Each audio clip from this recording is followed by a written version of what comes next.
यात्रे अलंकापुरा येती ते ते आवडती विठ्ठला, पांडुरंगे प्रसन्नपणे केले देणे हे ज्ञाना. भूवैकुंठ पंढरपूर, भूवैकुंठ पंढरपूर त्याहुनी थोर महिमाया, पांडुरंगे प्रसन्नपणे केले देणे हे ज्ञाना. निळा म्हणे जाणूनी संत, निळा म्हणे जाणूनी संत, येती धावत प्रतिवर्षी, पांडुरंगे प्रसन्नपणे केले देणे हे ज्ञाना. धन्य महाराज अलंकापूर वासी, धन्य महाराज अलंकापुरासी, महाराज अलंकापूर वासी, धन्य महाराज अलंकापुरवासी. सांग तयासी नमन माझे, हा जोडी तयासी नमन, सांग तयासी नमन. धन्य महाराज अलंकापूरवासी, साष्टांग तयासी नमन माझे. किंवा श्री ज्ञानदेवा चरणी मस्तक असो दिवस रजनी.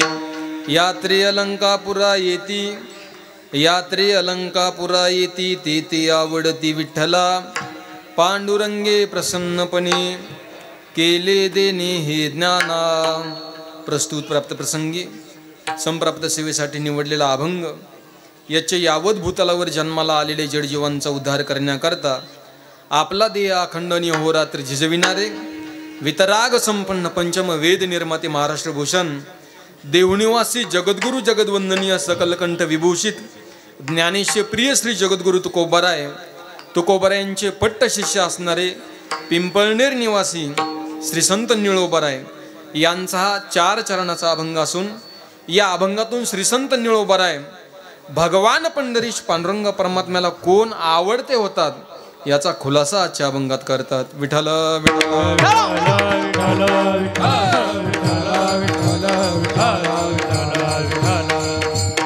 देवनिवृत्ती याने धरिले दोन्ही कर, देवनिवृत्ती याने धरिले दोन्ही कर, निवृत्ती धरिले दोन्ही कर. तो ज्ञानेश्वर पैसावर, तो ज्ञानेश्वर ज्ञानेश्वर नदीची आमाशा घातली माझवन,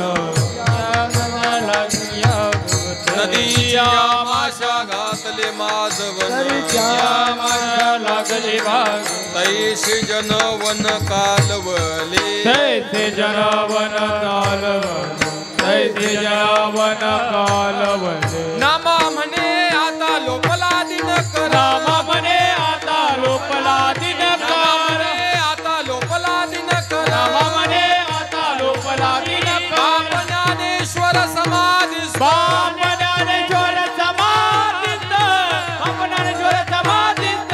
नदीची आमाशा घातले माझवन, नदीची आमाशा घातले माझ, नदीची आमाशा घातले माझवन, आमाशा घातले तैसे गगन कालवले, देवते कालवले, देवते कालवले.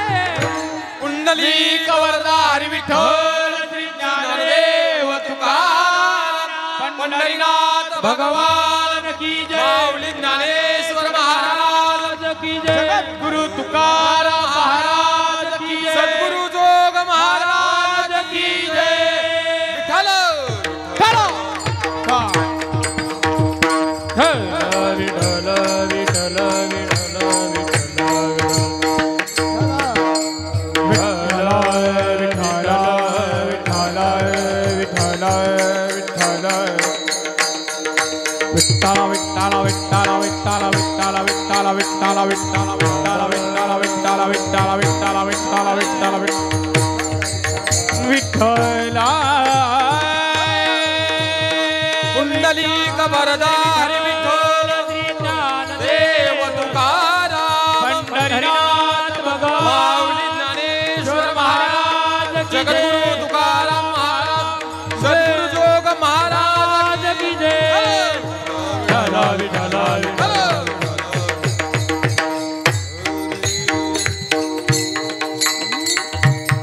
या यात्रे अलंकापुरा येती, यात्रे अलंकापुरा येती, ते आवडती विठ्ठला. पांडुरंगे प्रसन्नपणे केले देणे हे ज्ञाना. या अभंगामध्ये श्री संत निळोबार आहे. भगवान पंढरीश पांडुरंग परमात्म्याला कोण आवडतं होतं याचं वर्णन आजच्या अभंगामध्ये करतायत. चिंतनाला प्रारंभ करण्यापूर्वी अल्पसा परिहार. आपल्या या पुण्य पावन पवित्र भूमीमध्ये चालू असलेला कैवल्य साम्राज्य चक्रवर्ती विश्व माऊली ज्ञानोबा यांच्या संजीवन समाधी सोहळ्यानिमित्त हा अखंड हरिनाम सप्ताह चालू आहे. त्यामध्ये ज्ञानेश्वरी पारायण आहे, सकाळी काकडा आहे, संध्याकाळी हरिपाठ आहे. हरिपाठ झाल्यानंतर अन्नदानाची मेजवानी झाल्यानंतर या ठिकाणी रोज मोठमोठ्या विद्वत रत्नांची कीर्तन आहेत.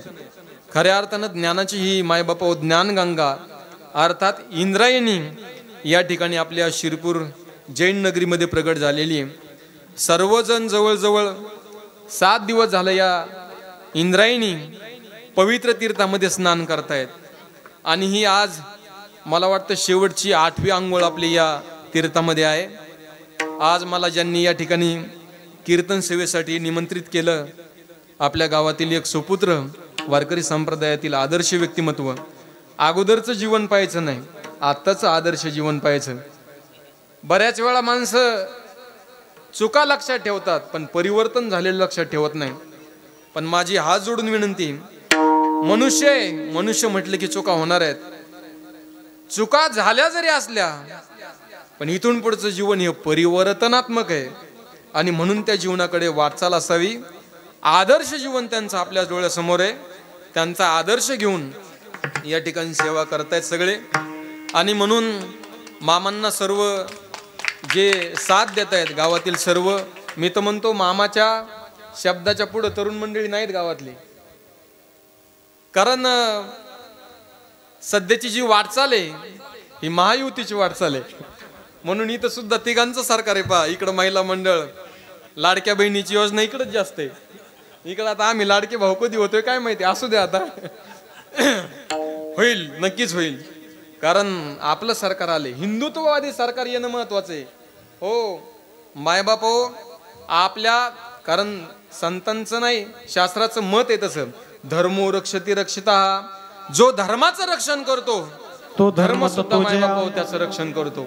आणि म्हणून धर्माचं रक्षण करणारे या ठिकाणी आपण निवडून दिलेले आहेत. खऱ्या अर्थानं तुम्हाला धन्यवाद दिले पाहिजे की धर्माचं रक्षण करणारे माणसं सिंहासनावर बसवले. नाही तर बऱ्याच वेळा सिंहासनावर असे माणसं असतात धर्माची त्यांची भेटगाठ शेवटपर्यंत होत नाही. विठ्ठल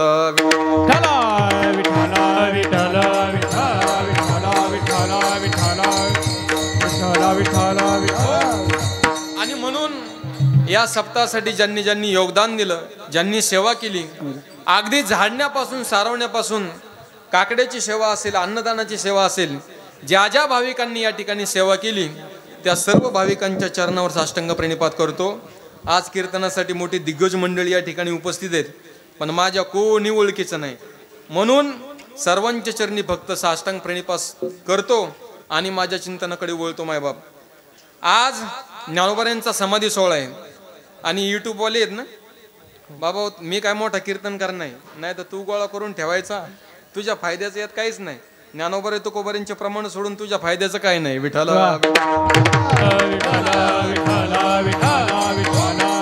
म्हणून तू कीर्तन झाल्यावर नको म्हणायला माझे 2 तास वाया गेले, आताच बंद करून टाक. विठ्ठला विठ्ठला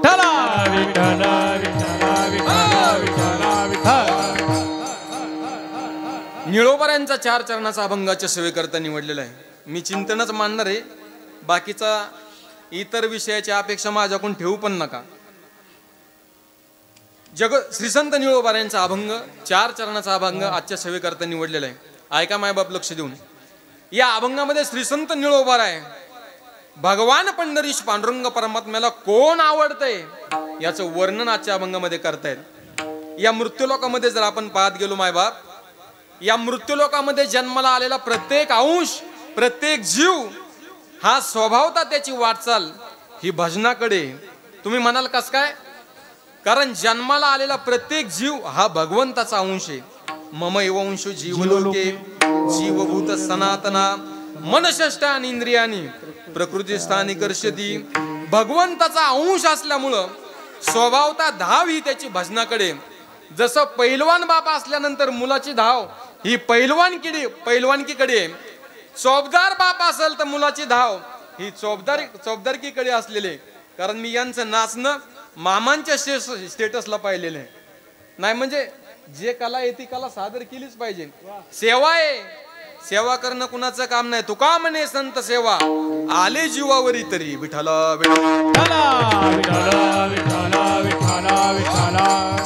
आणि म्हणून स्वभावता धाव मनुष्याची ही भजन मार्गाकडे. मायबाप देखी मनुष्य जात सकळ स्वभावता भजनशील झाले असती केवळ माझीची ठाई. या मृत्यूलोकामध्ये जन्माला आलेला प्रत्येक जीव बाबा हा नामचिंतनाकडे भजनाकडे स्वभावता त्याची धाव आहे. या भजन करणाऱ्यांमध्ये, उपासना करणाऱ्यांमध्ये, साधना करणाऱ्यांमध्ये 3 प्रकारचे वर्ग आहेत मायबापो. वर्ग पहिला स्वप्रिय परमार्थ करणारा, वर्ग दुसरा परप्रिय परमार्थ करणारा आणि वर्ग तिसरा आजच्या अभंगातला देवप्रिय परमार्थ करणारा. विठ्ठला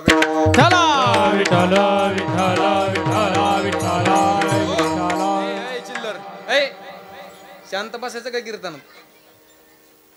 अय मामा, अय बाबूराव ग बस. आता परत जर कीर्तनात जर बडबड केली तर जातानी पोत्यात घालीन आणि उपरण्यानी पोताचं तोंड बांधीन काय. हा आणि जातानी एखाद्या खाणीत सोडून देईन. परत सापडले सुद्धा नाही पाहिजे. विठ्ठला ऐका 3 प्रकारचे वर्ग आहेत मायबाप या मृत्यू लोकांमध्ये. परमार्थ करताना आपल्याला प्रत्येक जीव दिसतो, पण परमार्थ करणाऱ्यांमध्ये 3 प्रकारचे वर्ग आहेत. वर्ग पहिला स्वप्रिय परमार्थ करणारा, वर्ग दुसरा देव आपलं लोकप्रिय परमार्थ करणारा, परप्रिय परमार्थ करणारा आणि वर्ग तिसरा आजच्या अभंगामध्ये देवप्रिय परमार्थ करणारा. एक वर्ग असा आहे मायबाप, लक्ष देऊन ऐका कीर्तन, तुम्हाला कळलं असं सोपं चिंतन आपल्या समोर मांडणार आहे. वर्ग पहिला आहे स्वप्रिय परमार्थ करणारा. स्वतःला आवडेल तसा परमार्थ करायचा, स्वतःला आवडेल तसा गंध लावायचा, स्वतःला आवडेल तसे कपडे घालायचा, नवे स्वतःला आवडेल त्या देवाची भक्ती करणारा वर्ग आहे. अहो हिंदू धर्म संस्कृतीमध्ये मायबाप 33 कोटी देव आहेत, पण काही लोकांना 33 कोटी देव सुद्धा कमी पडायला लागले. आपले देव सोडून दुसरीकडे जाऊन पार नमाज पाडायची वेळ यायला लागली. विठ्ठला एक वर्ग असा आहे अंगा मना सिरुची यावे, ज्ञानोबांनी वर्णन केलं. स्वतःला आवडेल तसा परमार्थ करणारा. पण ऐका मायबाप, स्वतःला आवडेल तसा जर परमार्थ तुम्ही करू गेले तर तुम्ही देवापर्यंत पोहोचाल याची शाश्वती संतही देत नाही आणि भगवंतही देत नाही. वर्ग पहिला स्वप्रिय परमार्थ करणारा. बरेच माणसं मामा असे समाजामध्ये आपलं मत दुसऱ्यावर लादणार आहेत. एक महत्वाचा मुद्दा मांडून जातो. जर संसारामध्ये भांडणं व्हावे असं वाटत नसेल भावांमध्ये तर हा मुद्दा लक्षात ठेवा. 5 भाऊ आहेत आणि 5 भाऊ एकत्र कुटुंब आहे. एकत्र कुटुंब असल्यानंतर या 5 भावांची जिथं शेती आहे त्या धुऱ्याला धुरा लागूनच 2 एकर शेती विकायला निघली. मत मांडायला शिका, मत लादू नका. मत जर तुम्ही लादलं 100% समजून जायचं घरात भांडणं सुरू झाले. मत मांडायला शिका. आणि धुऱ्याला धुरा 2 एकर जमीन शेती विकायला निघाली. विकायला निघाल्यानंतर सगळ्यात मोठा जो भाऊ आहे त्याला ही गोष्ट माहिती झाली. गोष्ट झाल्यानंतर संध्याकाळी जेवण झाल्यानंतर सगळे भाऊ त्या मोठ्या भावाने एकत्रित बसवावे आणि सगळ्यांसमोर मत मांडावं की बाबा आपल्या धुऱ्याला लागून 2 एकर जमीन विकायला आहे, घ्यायची का कसं करायचं. प्रत्येकाचं मत विचारणं गरजेचं आहे. आणि तुम्ही जर मत न विचारता डायरेक्ट म्हटले 2 एकर जमीन आपल्याला घ्यायची, मग 2 नंबरचा भाऊ म्हणतो कशी घेतो ते मीच पाहतो. बरोबर आहे का ना व्यवहार. म्हणून मत मांडायला शिका, मत लादू नका मायबाप. बरेच माणसं मत लादतात. परवा दिवशी एक मनुष्य म्हणला महाराज तुम्हाला घरी जेवायला घेऊन जायचं. अरे म्हणलं घरी जेवायला घेऊन जाणार पण बेत काय करणार. तो म्हणला महाराज कांदा भजे. अरे म्हणलं कांदा भजे करणार पण तुला आवडतात म्हणून का मला. तो म्हणला मला आवडतात म्हणून. अरे म्हणलं तुला आवडतात ठीक झालं, तू आज मला कांदा भजे खाऊ घासले, उद्या तुला आवडतात म्हणून तुम्हाला गांजे भजे खाऊ घालशील, तुझा काय भरोसा. मत मांडायला शिका, मत लादू नका मायबाप. विठ्ठला विठ्ठला.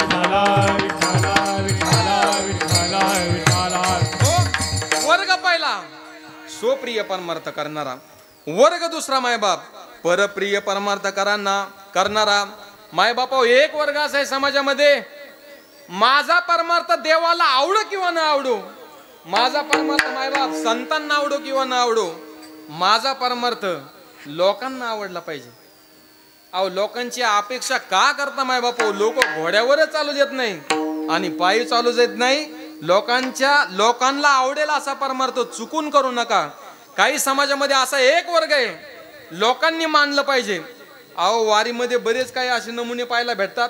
सगळ्या बाजूने तंबू टाकलेले असतात आणि बरोबर हा पट्ट्या सकाळी 5लाच उठतो, आंघोळ करतो आणि तंबूच्या मध्यभागी बरोबर पूजा सुरू करतो 8 वाजेपर्यंत. कशाला लोकांना दाखवता? जगद्गुरु तुकोबारांनी प्रमाण दिलं. हरी दंभ करी सोंग या संतासी आवडे, दंभ करी सोंग मानव या जग, दंभ करी सोंग मानव या जग. पुढं काय हो? मला आठवलं नाही म्हणून मी बंद केलं. जाऊ द्या. दंबे करू भक्ती सोंग दाऊ जना, अंतरी भावना वेगळ्या. बरेच माणसं मायबाप भक्ती करतात पण लोकांना दाखवण्यासाठी अंतकरणामध्ये दांभिकता असते. असा परमार्थ देवापर्यंत जात नाही मायबाप. दंभ करी सोंग मानावया जग. आठवलं? मुखी बोले त्याग मनी नाही. बरेच माणसं वैराग्याच्या गोष्टी करतात. स्मशानामध्ये पहा तुम्ही, एखाद्या मायमावलीला किंवा एखाद्या म्हाताऱ्या माणसाला तुम्ही पोहोचायला जावा, बरेच माणसं पोहोचल्यानंतर तंबाखू चोळता चोळता म्हणतात, काय माणसांनी कमवलं, काय सोबत येणार आहे? बरोबर आहे का नाही? काय सोबत येणार आहे? एवढी जमीन कमवली, काय झालं म्हाताऱ्याचं? शेवटी पाणी पाजायला कोणी नाही. माणसं बोलतात, वैराग्याच्या गोष्टी बोलतात मायबाप, पण मनी नाही त्याग. त्यांच्या मनामध्ये त्याग नाही. म्हणून जगद्गुरु तुकोबाराय म्हणतात, अशी दांभिकतेची भक्ती आहे ना मायबाप, अजिबात करू नका. भगवंताला आवडेल अशी भक्ती करा. विठ्ठला विठ्ठला विठ्ठला विठ्ठला. दंभ करी सोंग मानावया जग, मुखी बोले त्याग मनी नाही. किंवा अजून एक प्रमाण, दंबे करू भक्ती सोंग दाऊ जना, अंतरी भावना वेगळी या. एक दृष्टांत छोटा सांगतो. गुरु शिष्य रस्त्याने चालले होते आणि रस्त्याने जात असताना रस्त्याच्या कडेला एक मोठं तळ होतं. मी कशासाठी सांगतोय? माणसं साधना करताना, परमार्थ करताना, उपासना करताना दिसतात, पण अंतकरणामध्ये वेगळंच काही चालू असतं. याकरता दृष्टांत आहे. आणि गुरु शिष्य रस्त्याने जात असताना रस्त्याच्या कडेला मोठं सरोवर होतं, तळ होतं, आणि त्या तळ्यामध्ये एक बगळा होता. बगळा आणि बगळा असा एका पायावर उभा होता. आणि बगळा बरोबर लक्ष देऊन ऐका बरं का, बगळा हा मायबाप पूर्णही डोळे झाकत नाही आणि उघडेही ठेवत नाही.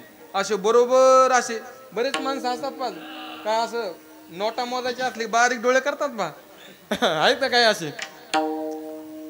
आणि तो बगळा एका पायावर उभा, असा बराच वेळ एका पायावर उभा, आणि चोची आणि डोळे असे बरोबर बारीक केली, चोची अशी आ केलेली, आणि बगळा तिथे बसलेला उभा दिसला त्याला. आणि शिष्याने गुरुजींना विचारलं, का हो गुरुजी, हा बगळा पहा ना किती तपस्वी आहे, बराच वेळ झाला एकाच पायावर उभा आहे, किती तपश्चर्या करत असेल, किती नामस्मरण करत असेल, असं कोण म्हणतंय? शिष्य म्हणतोय गुरुजींना. गुरु म्हणले, थोडस थांब, याची साधना तुला समजेल. आणि एक 5-10 मिनिटं गेले. गुरु शिष्य ते निरीक्षण करत होते. आणि 5-10 मिनिटं गेल्यानंतर त्या बगळ्याच्या समोर एक मासा आला. मासा जसा मासा आला तसा मायबाप बगळ्यानं त्या माशावर झडप घातली आणि बगळा चोशीमध्ये पकडून काही सेकंदात बघा त्या मासा पोटामध्ये टाकून दिला. कुणी? बगळ्यानी. हे दृश्य गुरुनी आणि शिष्यांनी दोघांनी पाहिलं. आणि मग गुरुजी म्हणले, तुझ्या प्रश्नाचं उत्तर मिळालं का तुला? का बरं? मनुष्य तपश्चर्या, बगळा तपश्चर्या करताना दिसला, पण मनामध्ये शिकारीची भावना होती. अगदी त्याचप्रमाणे माणसं परमार्थ करताना दिसतात, पण अंतकरणामध्ये वेगळं दांभिकता असते मायबाप. दंभ करी सोंग मानावया जग, मुखी बोले त्याग मनी नाही. मग असा परमार्थ करू नका. मग कसा परमार्थ करा? अंतरीची घेतो जोडी, अंतरीची घेतो जोडी, अंतरी तो घेतो जोडी, अंतरी तो एक जोडी. वाहे जोडी बाबाची, वाहे जोडी बाबाची.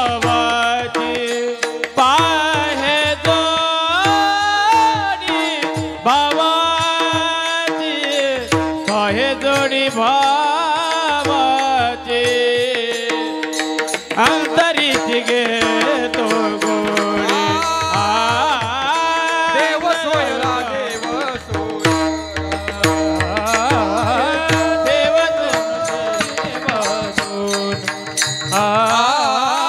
देव सोयरा देव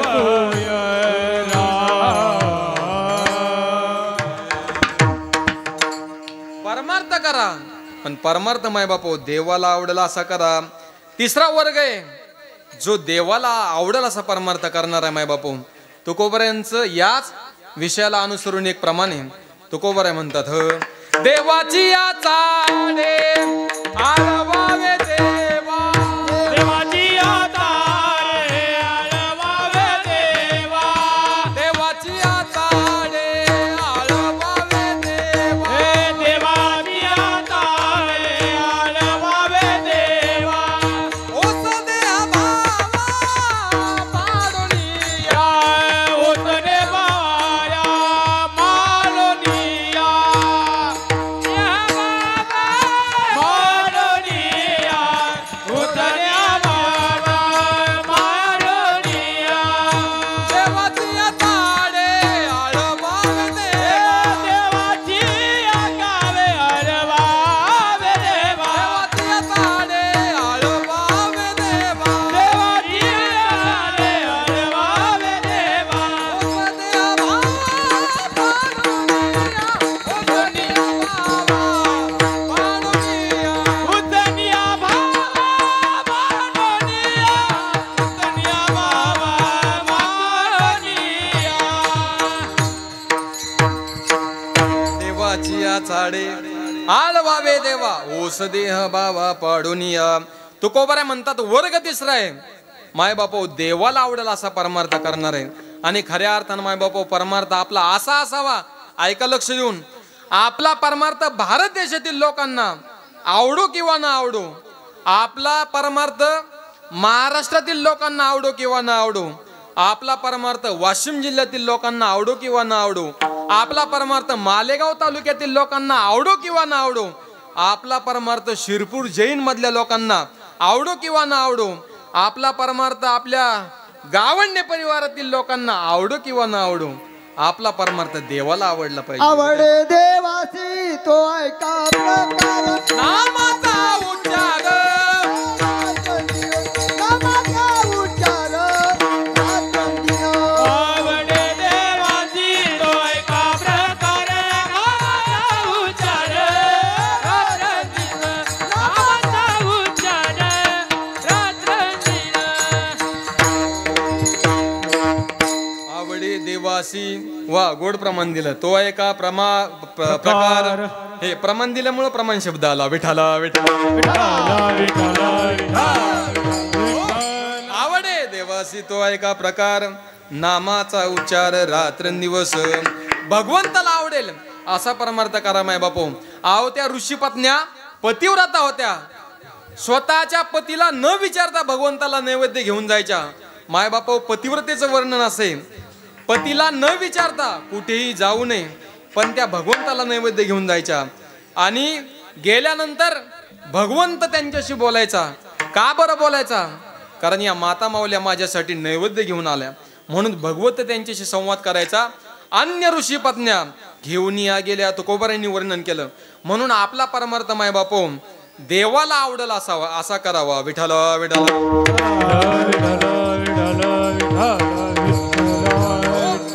वर्ग पहिला स्वप्रिय परमार्थ करणारा, वर्ग दुसरा परप्रिय परमार्थ करणारा, आणि वर्ग तिसरा माय बापो देवप्रिय परमार्थ करणारा. या देवप्रिय परमार्थ करणाऱ्यांमध्ये सुद्धा दोन प्रकार आहेत माय बापो. एक प्रकार असा आहे देवाची भक्ती करणारा, आणि प्रकार दुसरा असा आहे माय बापो देवमान्य संतांची भक्ती करणारा. विठाला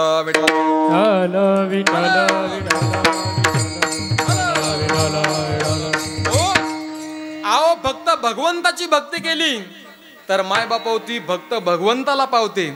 पण जर देवमान्य संतांची म्हणजे भक्ताची जर सेवा केली तर ती देवालाही पावते आणि संतांना देखील पावते. तुम्ही म्हणाल महाराज उदाहरण द्या. उदाहरण दिलं माझ्या तुकोबऱ्यांनी गर्भवती माऊलीचं.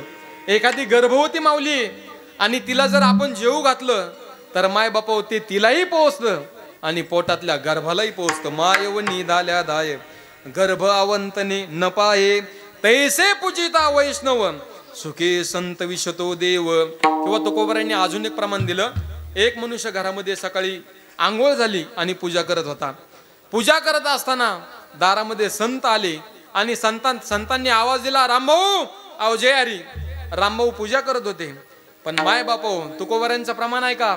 तुकोबाराय म्हणतात रामभाऊ जरी पूजा करत असले आणि दारामध्ये जर संत आले तर रामभाऊने पूजा करताना पूजेचं ताट बाजूला सरकवायचं आणि पहिलं संतांचा आदर करायचा. देव सारा ते संत पूजावे आरते संत पूजावे आरते संत पूजावे आरते देव सारा परते संत पूजावे आरते संत पूजावे आरते संत पूजावे आरते आरते देव सारावे परते संत पूजावे आरते. कूर्म पुराणामध्ये एक श्लोक आलाय, नमे भक्ताश्च ते जना मद भक्ता नाम तुये भक्ता. स्वतः भगवंत म्हणतात जे माझी भक्ती करतात ते माझे खऱ्या अर्थानं भक्तच नाहीत. मग माझे भक्त कोण? जे माझ्या भक्तांची भक्ती करतात ते माझे भक्त आहेत. माय बापा तुकोबारायांचं काय प्रमाणे गाड्या विठ्ठल विठ्ठल विठ्ठल विठ्ठल प्रमाण आठवलंच पुढं सांगतो मी, ऐका. जो आपल्या भक्ताची सेवा करतो तो भगवंताला अतिशय प्रिय होतो. ज्ञानोबारांची ओवी घ्या, तेही प्राणा परवते आवडती मज निरते जे भक्त चरित्राते प्रशंसिती. हरी तुका म्हणे देवा माने ऐशी करू सेवा माने ऐशी करू सेवा माने ऐशी करू सेवा. ओ तुका माने देवा करो देवा जाने ऐसी करो देवा जाने ऐसी करो देवा हा तुका माने देवा ओ तुका मान देवा हा तुका माने देवा मान देवा तुका म्हणे देवा देवा माने ऐसे करू सेवा माने ऐसे करू सेवा माने ऐसे करू सेवा. तुका माने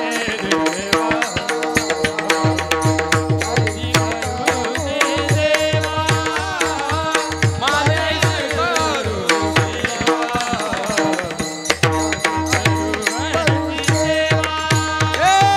तुका बने देवा जाने ऐसी करू देवा जाने ऐसी करू देवा जाने ऐसी करू तुका बने देवा जाने ऐसी करू देवा जाने ऐसी करू देवा जाने ऐसी करू देवा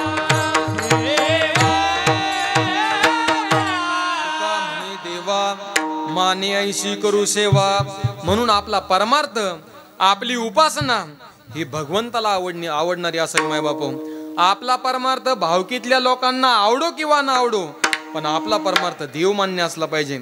सध्याच्या काळामध्ये लोकमान्य संत खूप झालेत पण देवमान्य संत मान्य संत कमी आहेत. विठाला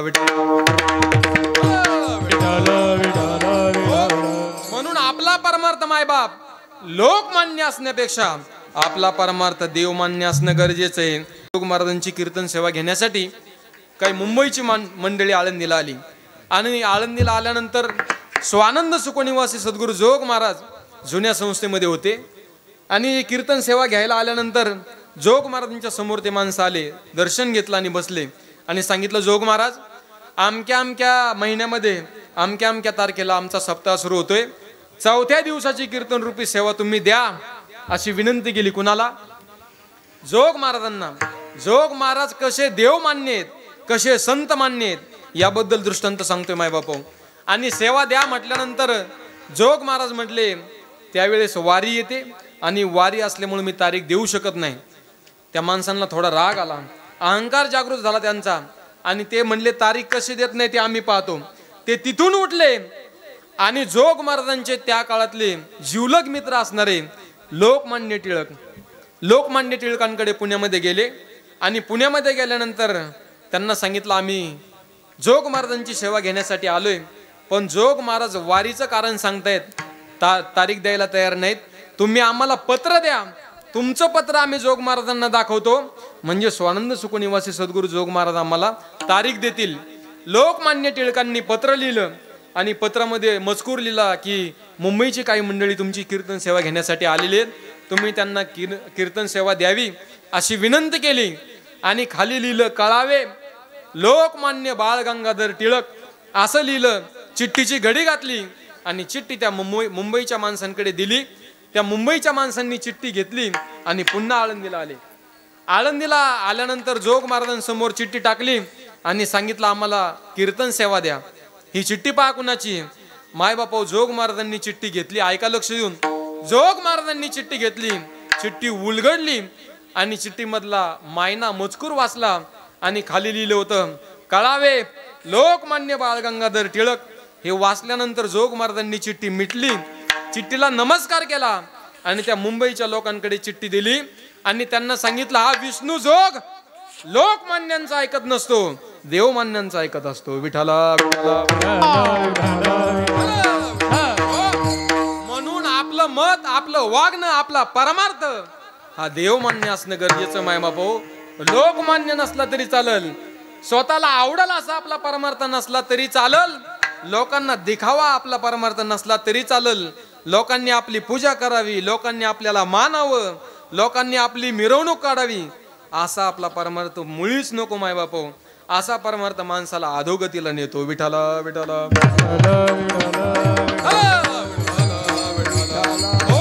म्हणून देवमान्य परमार्थ असला पाहिजे. प्रकार सांगितला, देवाची भक्ती करतो तो देवाला आवडतो, पण जो देवमान्य संतांची भक्ती करतो मायबाप, तो देवाला प्राणाईपेक्षा आवडतो.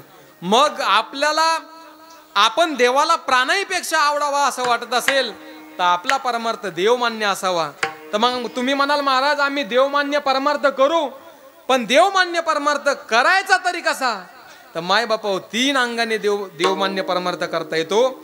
एक मानसिक भक्ती करता येते, एक वाचिक भक्ती करता येते, आणि आजच्या अभंगाच्या पहिल्या चरणामध्ये येणार आहे कायिक भक्ती. कायिक भक्तीमध्ये प्रवेश करून आपल्याला अभंगाच्या पहिल्या चरणामध्ये यायचंय. मनुष्याने मानसिक भक्ती केली पाहिजे. तुम्ही म्हणाल मानसिक भक्ती? अहो, मानसिक भक्ती खूप सोपी मायबाप. या ठिकाणी आळंदीला कोण कोण जाऊन आलं? हात वर करा बरं जरा. एकच गंगूबाई दिसायला लागली मला तर. सर्वच जाऊन आले. वा वा. तसं शिरपूर परमार्थिक आहे. आता गेल जाताना कळाल मला कसं परमार्थिक आहे. असू द्या, तर ते सांगायचा भाव असा आहे, माणसानी असाच आहे. कदम माऊली इथे कदम माऊली वाच. असू द्या. मानसिक भक्ती कशी करायची? तुम्ही म्हणाल, महाराज आम्ही संसाराच्या मायाजाळ्यात, या संसार रूपी सागरात एवढे बुडालो, आम्ही फुगून सुद्धा वर नाही येणार, एवढे बुडालो. मग मानसिक भक्ती कशी करायची? आपण मायबापा ज्ञानोबा यांच्या समाधी सोहळ्याला जाऊ शकत नाही. मग आपण सकाळी लवकर उठून 4 वाजता आंघोळ करायची, देवपूजा करायची आणि ज्ञानोबा यांचं ध्यान करायचं. 2च मिनिटात मानसिक भक्ती सांगतो, वाचिक भक्ती सांगतो आणि कायिक भक्ती सांगून अभंगाच्या पहिल्या चरणात प्रवेश करतो. मानसिक भक्ती कशी करायची? 2च मिनिटात. सर्वांनी डोळे झाका. जो डोळे उघडे ठेवील, ज्या माता माऊलीने डोळे उघडे ठेवले तिचा लाडक्या बहिणीचा पगार येणं बंद होईल. आणि जे माणसं उघडे ठेवतील त्याचं नुकसान भरकायचा रुपया भेटणार नाही त्यांना. म्हणून सगळ्यांनी डोळे झाका. मानसिक भक्ती कशी करायची? 2च मिनिटात. आपण आळंदीला पोहोचलो, बॅग भरलेली.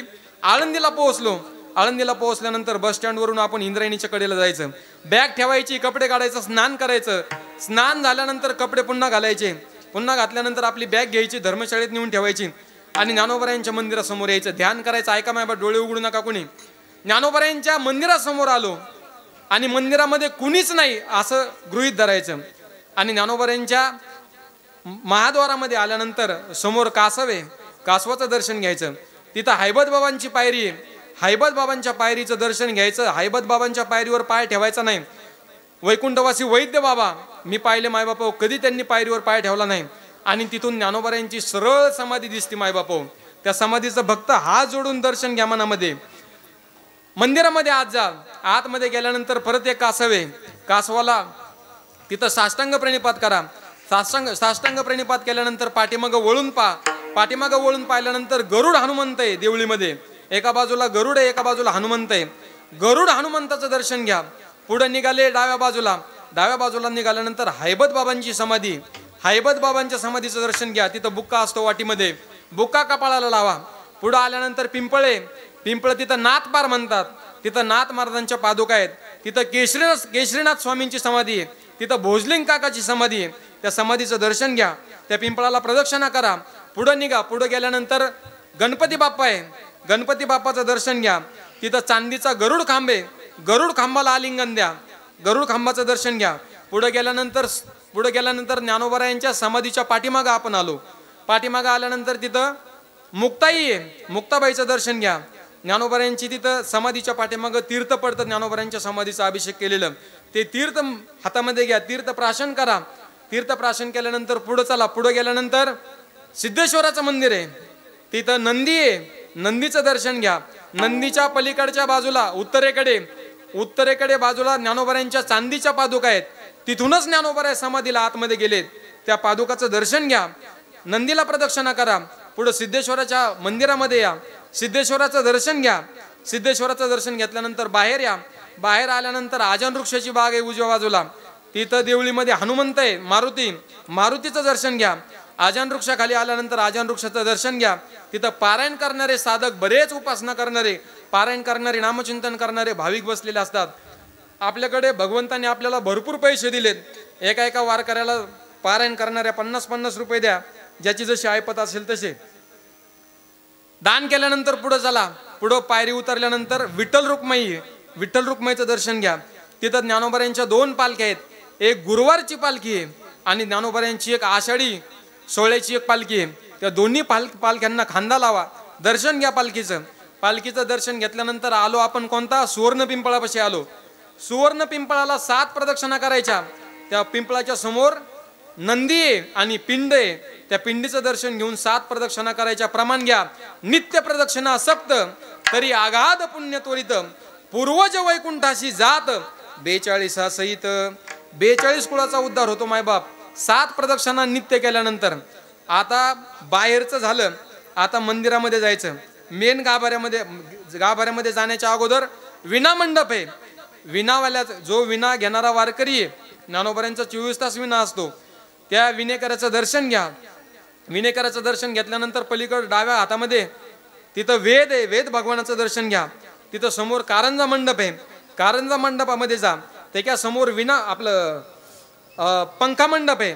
पंखा मंडप तो जगद्गुरु तुकोबार यांनी बांधलेला आहे, दगडी. आणि त्या मंडपामध्ये गेल्यानंतर ज्ञानोबरायांना साष्टांग प्रणिपात करा. आता आलो आपण ज्ञानोबरायांच्या समाधीच्या समोर बसा.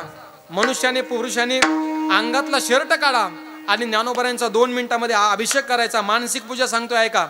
ज्ञानोबरायांच्या समाधीच्या समोर बसले, आपण साहित्य घेतले अभिषेक करण्याचं. कपिले गाईचं दूध घेतलंय, दही घेतलंय, अजून तूप घेतलंय, अजून मध घेतला, पिठी साखर घेतली आणि केळी घेतल्यात. आणि घेतल्यानंतर ज्ञानोबरायांच्या समाधी समोर बसलोय. कोमट पाणी घेतलं, थंडीचे दिवस आहे म्हणून आपल्याला जसं गरम पाणी पाहिजे आंघोळीला, तसं ज्ञानोबरायांची पूजा करण्यासाठी, अभिषेक करण्यासाठी सुद्धा गरम पाणी पाहिजे. एक बकेट भरून गरम पाणी घेतलं आणि घेतल्यानंतर तांब्याच्या तांब्याने ज्ञानोबरायांच्या समाधीवर 5 तांबे घातले. ज्ञानोबरायांची समाधी धुवून काढली पूर्ण.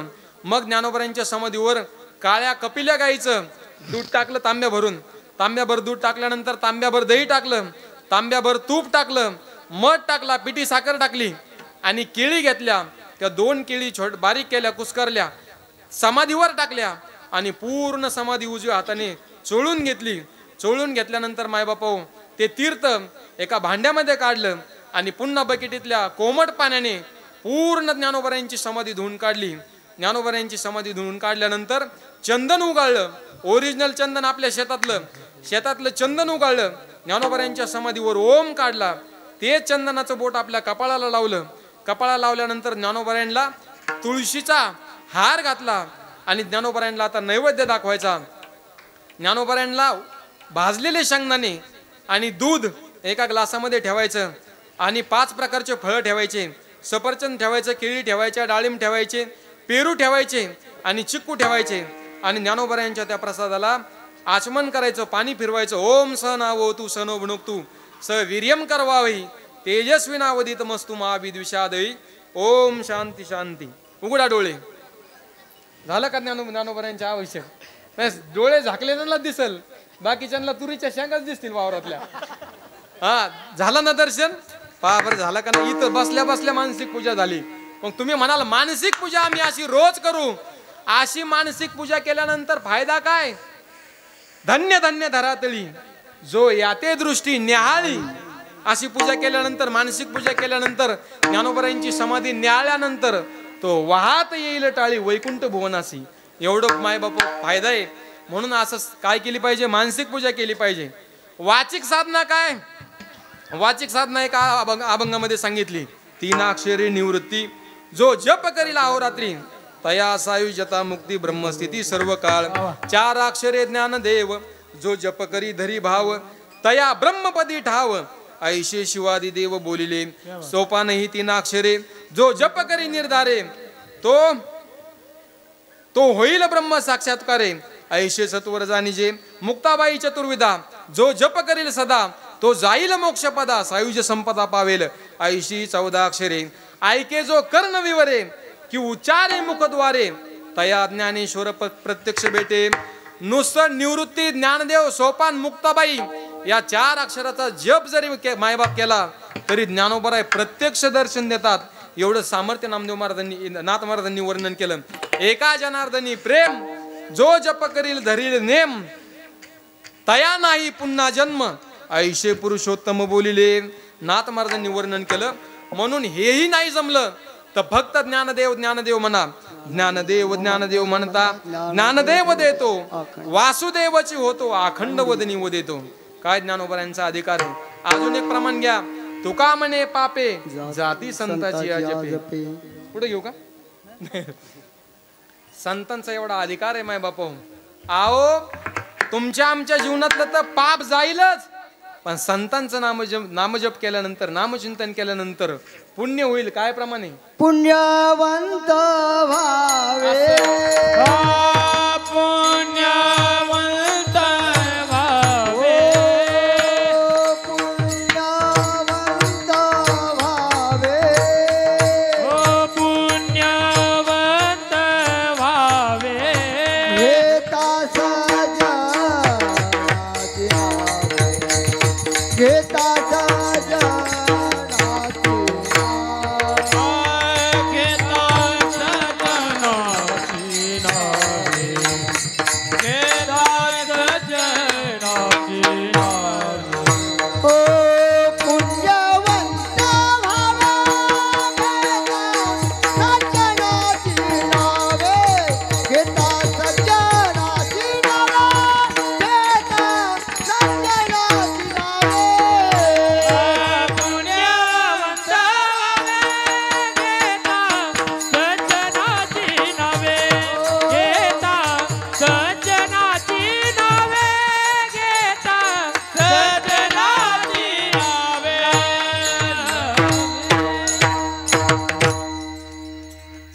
चित करणारा डाव टाकला का नाही?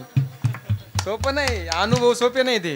मला नव्हतं आठवलं पण बरोबर प्रमाण दिलं. पुण्यवंत व्हावे, पाप तर जाईलच, पुण्य पदरामध्ये पडेल. पुण्यवंत व्हावे, घेता सज्जनाची नावे, तुका म्हणे पापे जाती संताची आजपे. ज्ञानोबरायांच्या नामचिंतनामध्ये एवढा प्रभाव आहे माय बाप. नाथ महाराजांचा अजून एक प्रमाण घ्या.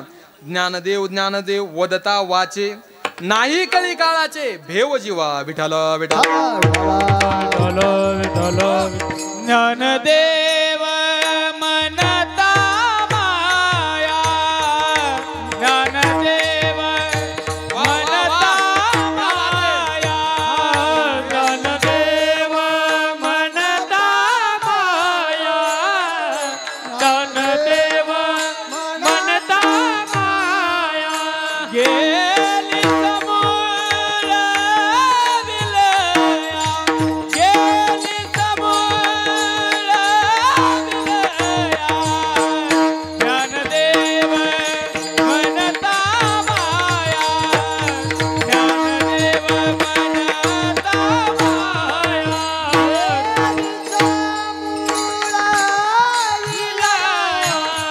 गेली समोर ज्ञानबाई मावर संतबाई मावर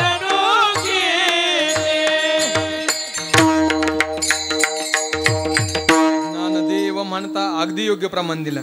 मी 5 मुद्दे मानणार होतो त्यातले. ज्ञानदेव ज्ञानदेव नुसतं म्हटलं तर फायदा काय? मनुष्य देव स्वरूप होतो, कलिकाळाची भीती राहत नाही. तिसरं प्रमाण सांगितलं, मनुष्य मायेमधून सुटतो मायबाप, अजून जन्म मरणाच्या फेरातून सुद्धा सुटतो. ज्ञानदेव ज्ञान आपलं हे जय देव जय देव ज्ञान सिंधू नामस्मरणे तुमच्या तुटे भवबंधू विठ्ठल विठ्ठल विठ्ठल विठ्ठल हो. ज्ञानदेव चतुराक्षरी जप हा करी तू सर्वज्ञ. माणसाला सर्व गुण संपन्न, तुम्हाला गायनामध्ये गोडवा निर्माण करायचा ना, ज्ञानदेव म्हणत राहा. पक्वाजामध्ये गोडवा निर्माण करायचा, ज्ञानदेव म्हणत राहा. सर्वज्ञ सर्व गुण संपन्न होण्याचं सामर्थ्य माझ्या ज्ञानोबरायांच्या ज्ञानामध्ये. म्हणून वाचिक साधना सांगितली. ज्ञानदेव ज्ञानदेव म्हणतात, ज्ञानदेव देतो वासुदेवची होतो, अखंड वदनी वदेतो.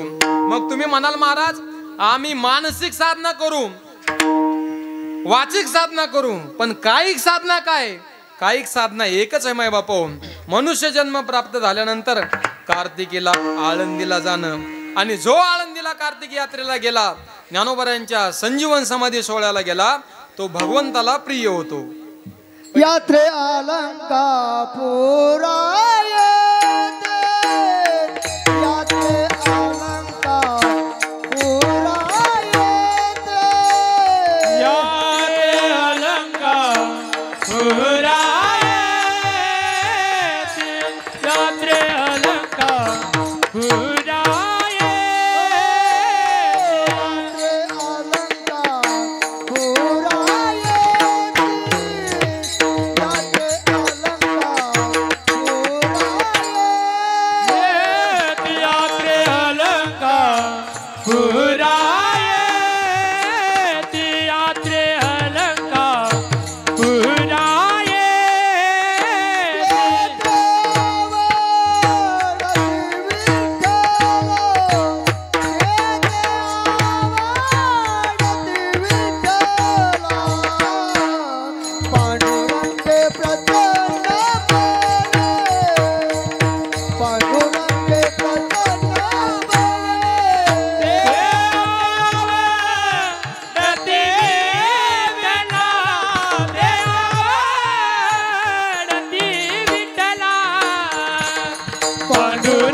पुरा येती ते ते आवडती विठ्ठला, पांडुरंगे प्रसन्नपणे केले देणे हे ज्ञाना. जो आळंदीला ज्ञानोबरायांच्या समाधी सोहळ्यासाठी ज्ञानोबरायांच्या यात्रेला जातो, तो मायबापा भगवंताला प्रिय होतो. तुम्ही म्हणाल महाराज यात्रेला आम्ही जाऊ, पण ज्ञानोबरायांची यात्रा कुणी सुरू केली? तर ज्ञानोबरायांची यात्रा स्वतः भगवंतांनी सुरू केली. कार्तिक एकादशी, कार्तिक मासी शुद्ध एकादशी, पंढरी यात्रा होईल सरसी, दुसरी कृष्ण पक्षी निर्धारेसी, तुझं दिदली असे हे दान दिलं भगवंताने. दान दिलं माय बापा कुणाला? ज्ञानोबरायांना दान दिलं. कृष्ण पक्षी व्रत हरिदिनी परिपूर्ण मागितले दान ज्ञान देवे विठ्ठल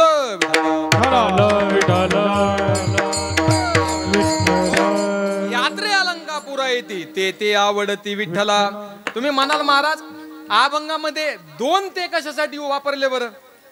तर मृत्यू लोकांमध्ये दोन प्रकारचे वर्ग आहेत. आळंदीला काही जातात ते गात जागा आणि काही हे बी आहेत ना दूर काढणारे ते बी. भगवंतांनी दोघांना सुद्धा अधिकार दिला, पण तिथं गेलं तर बर का तिथं जाणं महत्वाचं आहे. यात्रे अलंकापुरा येती ते आवडती विठ्ठला. पांडुरंगे प्रसन्नपणे केले देणे हे ज्ञाना. भगवंताला आवडतं होण्यासाठी अलंकापुरीला जाणं गरजेचं आहे. यात्रे अलंकापुरा येती. तुम्ही म्हणाल महाराज अलंकापुरी, आपण तर सध्याच्या काळामध्ये आळंदी हे नाव ओळखतो, अलंकापूर नाव कसं पडलं ते सांगा. तर याला 4 युगामध्ये 4 प्रकारचे नाव होतं. कृतेच्या आनंदम ब्रूयात, त्रैतायाम वारुणम स्मृतम, द्वापारे कापिलम ब्रूयात, कलौ ब्रूते अलंकापुरी. कृत युगामध्ये याला नाव होतं आनंदवन, त्रेतायुगामध्ये याला नाव होतं वारुण, द्वापार युगामध्ये नाव आहे आळंदीला कापिल आणि कृतेचे आनंदम ब्रूयात. कलियुगामध्ये नाव आहे याला अलंकापुरी. म्हणून अलंकापुरी पुण्यभूमी अलंकापुरी. प्रत्यक्ष नांदे कैलासपती आणि सिद्ध साधका वस्ती. ब्रह्मा अमरपदी आदी करुणी. आळंदी हे पवित्र ठिकाणे मायबाप. आळंदी काय सामान्य नाही. आओ अलंकापुरीला आळंदी हे नाव तर पडलं 4 युगापासून. आळंदी हे नाव नाही याला. पहिलं नाव आहे आनंदवन, नंतर वारुण, कापिल आणि चौथं सांगितलं अलंकापुरम. 4 प्रकारचे नाव आहेत मायबाप. आळंदी हे काय सामान्य नाही. पूर्वीच्या काळामध्ये या 4 युगाच्या अगोदर सुद्धा आळंदीमध्ये फक्त दोघच होते. या आळंदीमध्ये नंतर कुऱ्हाडेन घोंडरेन हे नंतर आले. आळंदीमध्ये फक्त 2च कोण, एक ज्ञानोबा आहे आणि दुसरे म्हणजे भगवान सिद्धेश्वर विठ्ठल.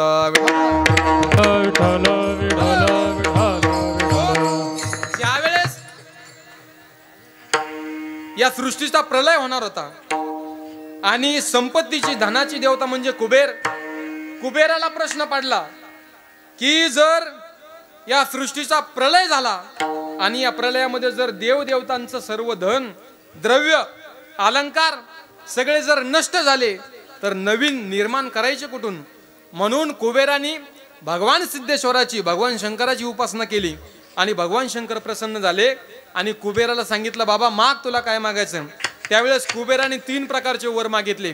पहिला वर मागितला भगवान शंकराला की तुम्ही या ठिकाणी स्वयंभू रूपाने राहा.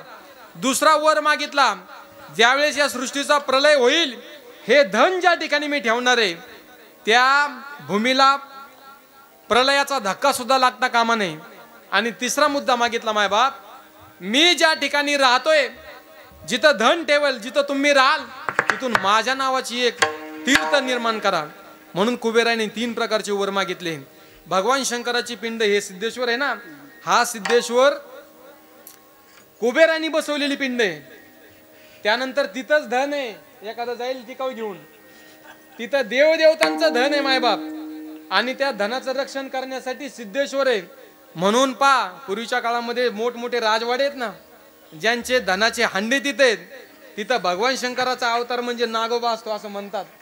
कारण देवदेवतांचं धन भगवान सिद्धेश्वरांनी रक्षण केलं. म्हणून भगवान सिद्धेश्वराचाच महादेवाचाच अंश नाग म्हणून धनावर बसत असतो. म्हणून धन काय काढण्याच्या भानगडीत पडू नका. कारण संतांनी आपल्याला धन दिलं कोणतं? मायबापा, संतांचं वाङ्मय हेच खऱ्या अर्थानं धन आहे. आणि म्हणून हे धन, व्यावहारिक धन मिळवण्याच्या भानगडीत पडू नका. आणि तिसरं मागणं मागितलं कुबेरानी की माझ्या नावाची या ठिकाणी तीर्थ निर्माण करा. ती जन्माला आली कुबेर गंगा विठ्ठल.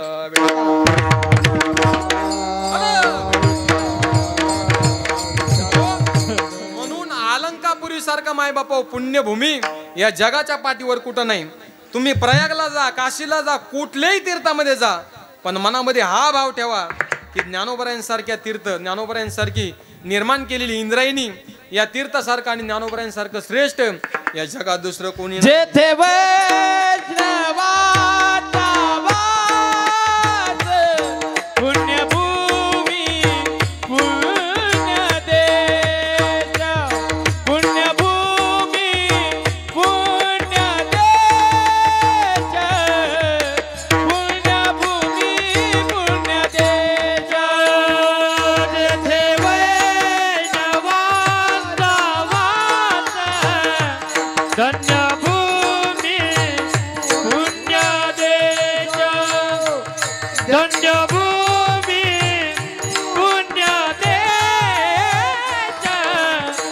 धन्य भूमी पुण्य देश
वास धन्य भूमी पुण्य देश. हे 8 दिवस मामा असं वाटतंय का 8 दिवस यांनी गायन केलं असेल. आता माझा अर्धा पाऊण तास झालं बोलतोय तर आवाज बसायची वेळ आली. ईश्वराची देणगी आहे बुवा, भगवंताची कृपा आहे. विठाला विठाला आवाज वर जाण्यासाठी तेवढी साधनाही लागते आणि व्यसनापासून दूर राहावं लागतं. बरेच माणसं भजनामध्ये आहेत बंडूबा सारखे, पण व्यसनापायी गेले बुवा. विठाला विठाला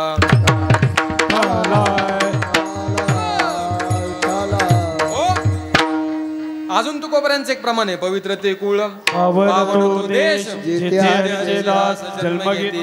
मायबाप. अलंकापूर ही नगरी एवढी पुण्यवान आहे, स्वतः भगवान शंकर त्या ठिकाणी लोटांगण घालतात. एकदा भगवान शंकर आणि पार्वती आई साहेब विमानामधून जात होत्या आणि विमानामधून जात असताना अलंकापूर नगरी आणि पंचक्रोशी लागली. पंचक्रोशी लागल्यानंतर भगवंतांनी सांगितलं शंकरांनी की विमान खाली घ्या. विमान खाली घ्यायला सांगितलं आणि विमान ज्या वेळेस उतरवलं, विमानातून भगवान शंकर आणि पार्वती खाली उतरल्या. जसे भगवान शंकर खाली उतरले तसे मायबाप त्या पुण्यभूमीवर गडबडा लोळायला लागली. का बरं? ज्ञानोबारांनी या ठिकाणी 107 वेळा समाधी घेतलेली. हे स्थळ पुरातन आहे. भगवान शंकर लोळायला लागल्यानंतर पार्वती आई साहेब म्हणले आज सकाळी सकाळीच धूर काढलाय वाटतं. भगवंत म्हणले अजिबात नाही, कारण ही सामान्य भूमी नाही. या ठिकाणी माझे ज्ञानोबार आहे, निवृत्तीनाथ महाराज, सोपान काका आणि मुक्ताबाई चारी भावंड दिव्य मूर्तिमंत ज्ञान घेऊन या ठिकाणी जन्माला येणारे. ही सामान्य भूमी नाही. आणि भगवान शंकर नुसते गडबडा लोळले नाही मायबाप. भगवान शंकर तांडव नृत्य करायला लागले आनंदाच्या भरामध्ये. आणि तांडव नृत्य करायला लागल्यानंतर सर्व स्वर्गातील वैकुंठातील देव देवता त्या ठिकाणी तांडव नृत्य पाहायला आले. आणि पाहायला आल्यानंतर इंद्र ब्रह्म सर्व देव देवता आल्यानंतर इंद्र त्या ठिकाणी समोर उभा राहिला. इंद्र भगवान शंकराचं तांडव नृत्य पाहत नव्हता, पार्वती आई साहेबाकडे पाहायला लागला. आणि पार्वती आई साहेबाचं ते स्वरूप पाहून इंद्र भाळला मायबाप. इंद्र भाळल्यानंतर इंद्र वर्णन करायला लागला, अगं पार्वती काय या महादेवाबरोबर राहते. अगं याचा कोणता गुण चांगला आहे? पूर्ण शरीराला भस्म लावतोय, अर्ध्या शरीराला वाघाचं कातडं लावतोय, अर्ध्या शरीराला हत्तीचं कातडं लावतोय.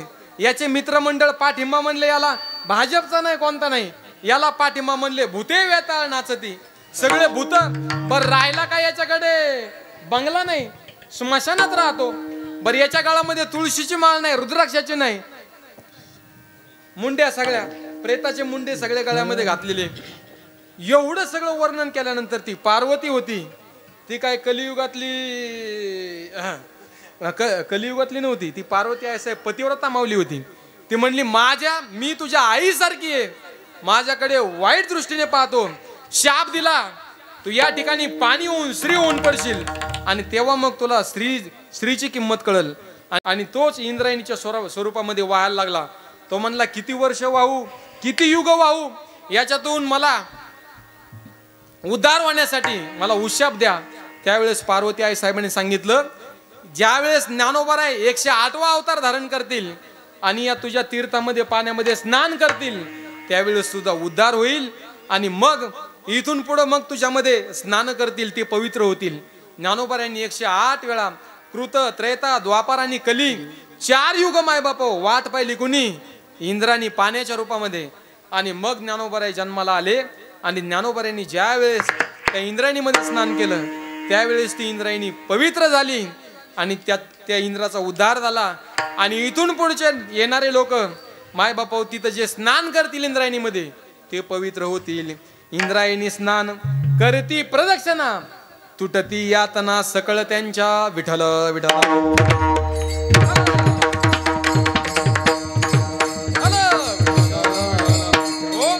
म्हणून आपला आळंदी ही पुण्यभूमी आहे. यात्रे अलंकापुरा येती ते आवडती विठ्ठला पांडुरंगे प्रसन्नपणे केले देणे हे ज्ञाना. ज्ञानोबरायांना दान दिलं मायबाप. कृष्ण एकादशी कार्तिकी मासी आपण पंढरीनाथ सनकादिकासी यात्रेसी येतात स्वानंद राशी दर्शन घडे तया निज मुक्ती देशी.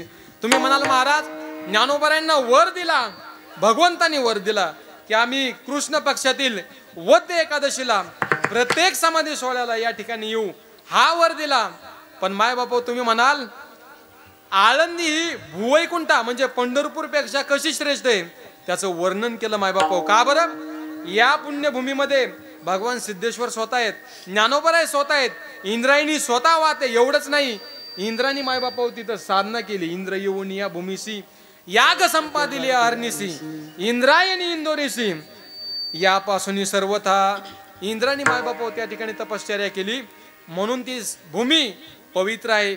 अहो वैकुंठ पवित्र आहे, वैकुंठ श्रेष्ठच आहे. त्या वैकुंठापेक्षा भूवैकुंठ श्रेष्ठ आहे आणि भूवैकुंठापेक्षा अलंकापूर श्रेष्ठ आहे. विठ्ठल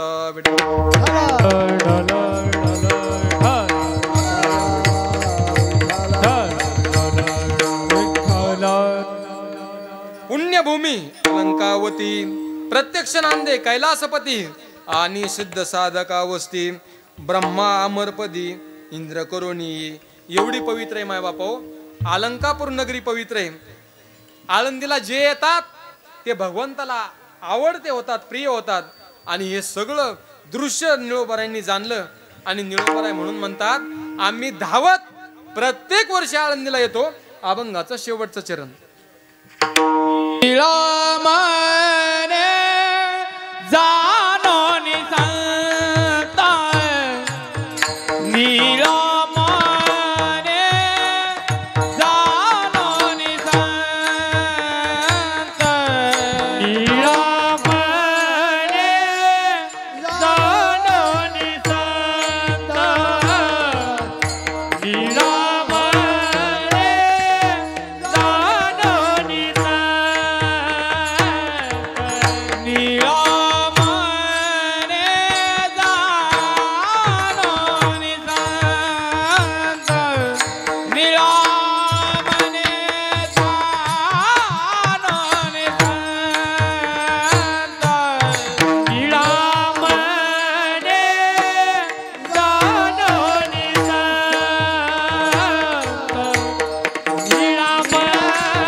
म्हणे जाणुनी संत येती धावत प्रतिवर्षी पांडुरंगे प्रसन्नपणे केले देणे हे ज्ञाना विठोबा रखुमा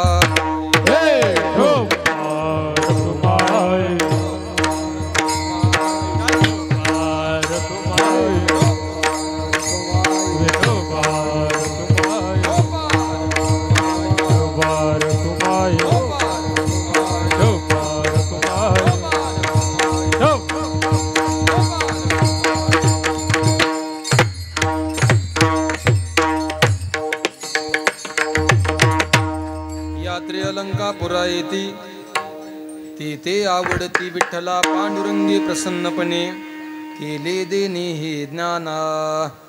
या अभंगामध्ये श्री संत निळोबाराय भगवान पंढरीश पांडुरंग परमात्म्याला आवडेल आपला असा परमार्थ असावा, भगवंताला आवडेल अशा प्रकारची आपली भक्ती असावी आणि भगवंताला कोण प्रिय होतं याचं वर्णन श्री संत निळोबारायांनी आजच्या अभंगामध्ये केलेलं आहे.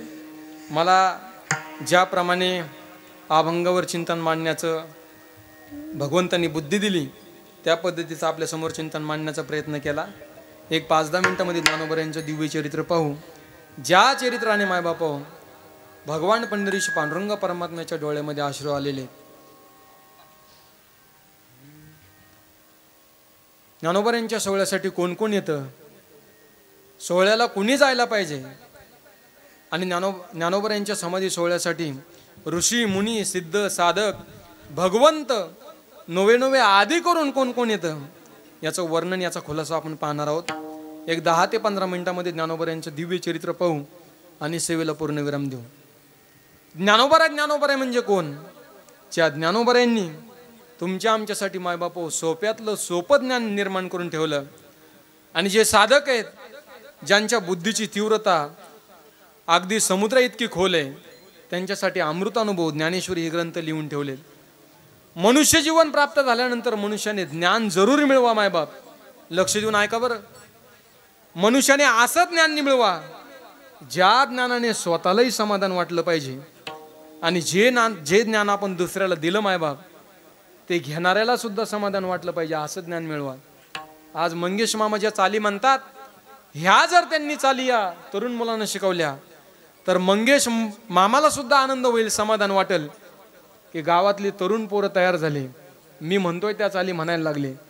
आणि यांनी जर हे ज्ञान आत्मसात केलं मायबाप तर यांना सुद्धा समाधान प्राप्त होईल की गावातल्या मामांनी आमच्याकडून रुपया न घेता आम्हाला ज्ञान दिलं. मायबाप उघडून वेदार्थाचा ठेवा, केला तरुण उपाय जीवा. हे व्यवहारातलं ज्ञान जर तुम्हा आम्हाला समाधान देऊ शकतं तर मायबाप ज्ञानोबऱ्यांनी निर्माण केलेलं ज्ञान किती समाधान देऊ शकल हो. सामान्य ज्ञान नाही. आज या महाराजांनी पकवादाचे बोल शिकले, यांनी जर गावाकडे मुलं घडवले आणि मुलं जर मायबाप यांच्या पश्चात, यांचं वय 40-45 झालं म्हणजे पुढे चालून, आणि यांचे जर विद्यार्थी अशा कीर्तनामध्ये वाजवायला लागले तर यांनाही समाधान वाटणार, आणि ज्यांनी ज्ञान मिळवलं त्या विद्यार्थ्यांनाही समाधान वाटणार. मला महत्वाचा मुद्दा मी टार्गेट करून आपल्या समोर मांडतोय. मनुष्याने असं ज्ञान मिळवा ज्या ज्ञानाने आपल्यालाही समाधान वाटलं पाहिजे, आणि ते ज्ञान दान रूपाने समोरच्याला दिल्यानंतर त्या ज्ञानाने समोरच्याचंही समाधान झालं पाहिजे, असं ज्ञान मिळवा. असं ज्ञान मिळू नका की ज्या ज्ञानाने स्वतःचेही हाल होतील आणि दुसऱ्याला शिकवले त्यालाही हाल भेटतील, त्याच्याही जीवनामध्ये दुःख होईल. सध्याच्या कलियुगामध्ये मायबाप असं ज्ञान लोक मिळवायला लागले हो, असं ज्ञान मिळवायला लागले. ऐका, ज्या ज्ञानाने मायबाप दुसऱ्याच्या घरामध्ये भांडणं लावल्याचं ज्ञान मिळवायला लागले, जादू टोण्याचं ज्ञान माणसं मिळवायला लागले. पण हे ज्ञान मिळू नका. हे ज्ञान जर तुम्ही मिळवाल तर तुम्हाला तर नरकात जावंच लागल, पण तुमचे पूर्वज सुद्धा नरकामध्ये जातील. आणि अजून एक महत्वाचा मुद्दा जाता जाता सांगून जातो मायबाप. आतापर्यंतचं कीर्तन नाही लक्षात राहिलं तर नका लक्षात राहू देऊ, पण हा मुद्दा लक्षामध्ये घेऊन जा. मनुष्य जीवन जगत असताना भगवंताने आपल्याला जेवढा वेळ दिलाय, कोरोनाच्या काळामधून वाचून आलेली माणसं आहेत मायबाप. आपण मृत्यूच्या दाढेतून बाहेर आलेले माणसं आहेत. मग उरलेलं आयुष्य भगवंताच्या नामचिंतनामध्ये घालवा. उरलेलं आयुष्य बरवे झाले आजीवरी, नाही पडलो मृत्यूचे आहारी, वाचून आलो येथवरी, उरले ते हरी समर्पण. बरेच कीर्तनकार मायबाप, हे मंगेश मामा, बरेच कीर्तनकार हे प्रमाण मध्यभागी वापरतात, पण मी हे कीर्तनकार शेवट करताना वापरतो. का बरं? मृत्यूच्या दाढेतून माणसं माघारी आलेली माणसं आहेत आपण. म्हणून उरलेलं आयुष्य भगवंताच्या नामचिंतनामध्ये घालवा. इतरांची निंदा करण्यामध्ये आयुष्य वाया घालू नका. इतरांची निंदा जर करता करता आयुष्य वाया घातलं तुम्ही मायबाप तर तुम्ही तर नरकात 1001% जाणार, आणि तुमचे पूर्व सुद्धा जाणार. आणि मग पूर्वज जर नरकामध्ये गेले तर तुम्हाला शाप देणार, आणि तुम्ही शापाला का मुकले एकदा की तुमच्या घरामध्ये भांडणं, क्लेश, दुःख, दारिद्र्य 1001% आलंच म्हणून समजा. कारण तुकोबऱ्यांच्या प्रमाणे ज्ञानोबऱ्यांची ओवी याला. ज्ञानोबराय म्हणतात, येती निंदकापाशी आशेषही पापे, किंवा तयासी घडली सकळही पापे, भक्ताची या कोपे निंदा द्वेषे, किंवा पूर्वजांसी नरका, पूर्वजांसी नरका, जाणे ते एक ऐका, निंदा करावी चहाडी, मनी धरुनी आवडी. बरेच माणसं मायबापा मनामध्ये आवड धरून दुसऱ्याची निंदा करतात. मायबाप, तुम्ही जर निंदा केली तर तुमचे पूर्वज नरकामध्ये जाणार आणि तुम्ही नरकामध्ये जाणार. म्हणून जाणून बुजून संतांची निंदा, हरिभक्ताची निंदा, जर तुम्ही हरिभक्ताची निंदा केली तर भगवंताला ती सहन होत नाही, आणि मग भगवंत हातपाय धुवून तुमच्या पाठीमागे लागतो. काही लोक म्हणतात माव, तो माणूस तर आमच्या पाठीमागे हातपाय धुवून लागला. हातपाय धुवून नाही, आंघोळ करून लागायला पाहिजे. विठाला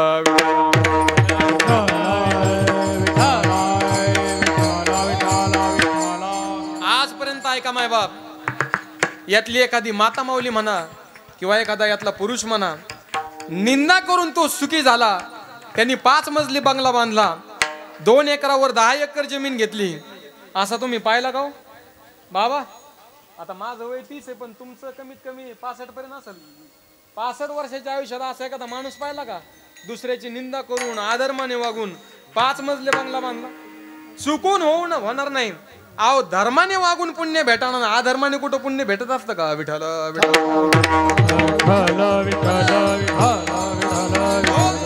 म्हणून ज्ञानोबरायांचं संतांचं चरित्र मायबापा काय ऐकायचो? संतांचं चरित्र ऐकल्यानंतर तुमच्या आमच्या जीवनाला एक वेगळी प्रेरणा भेटत असते.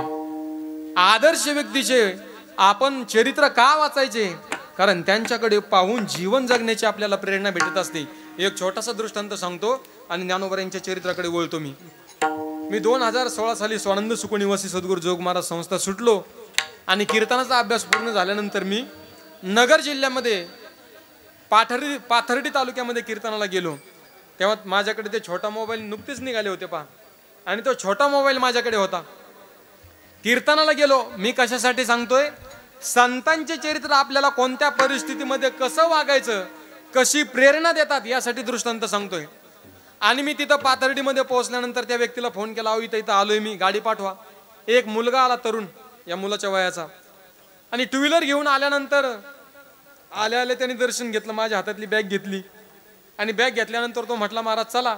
पण गाडीवर बसण्याच्या अगोदर तो एका पानटपरीवर गेला शेजारी.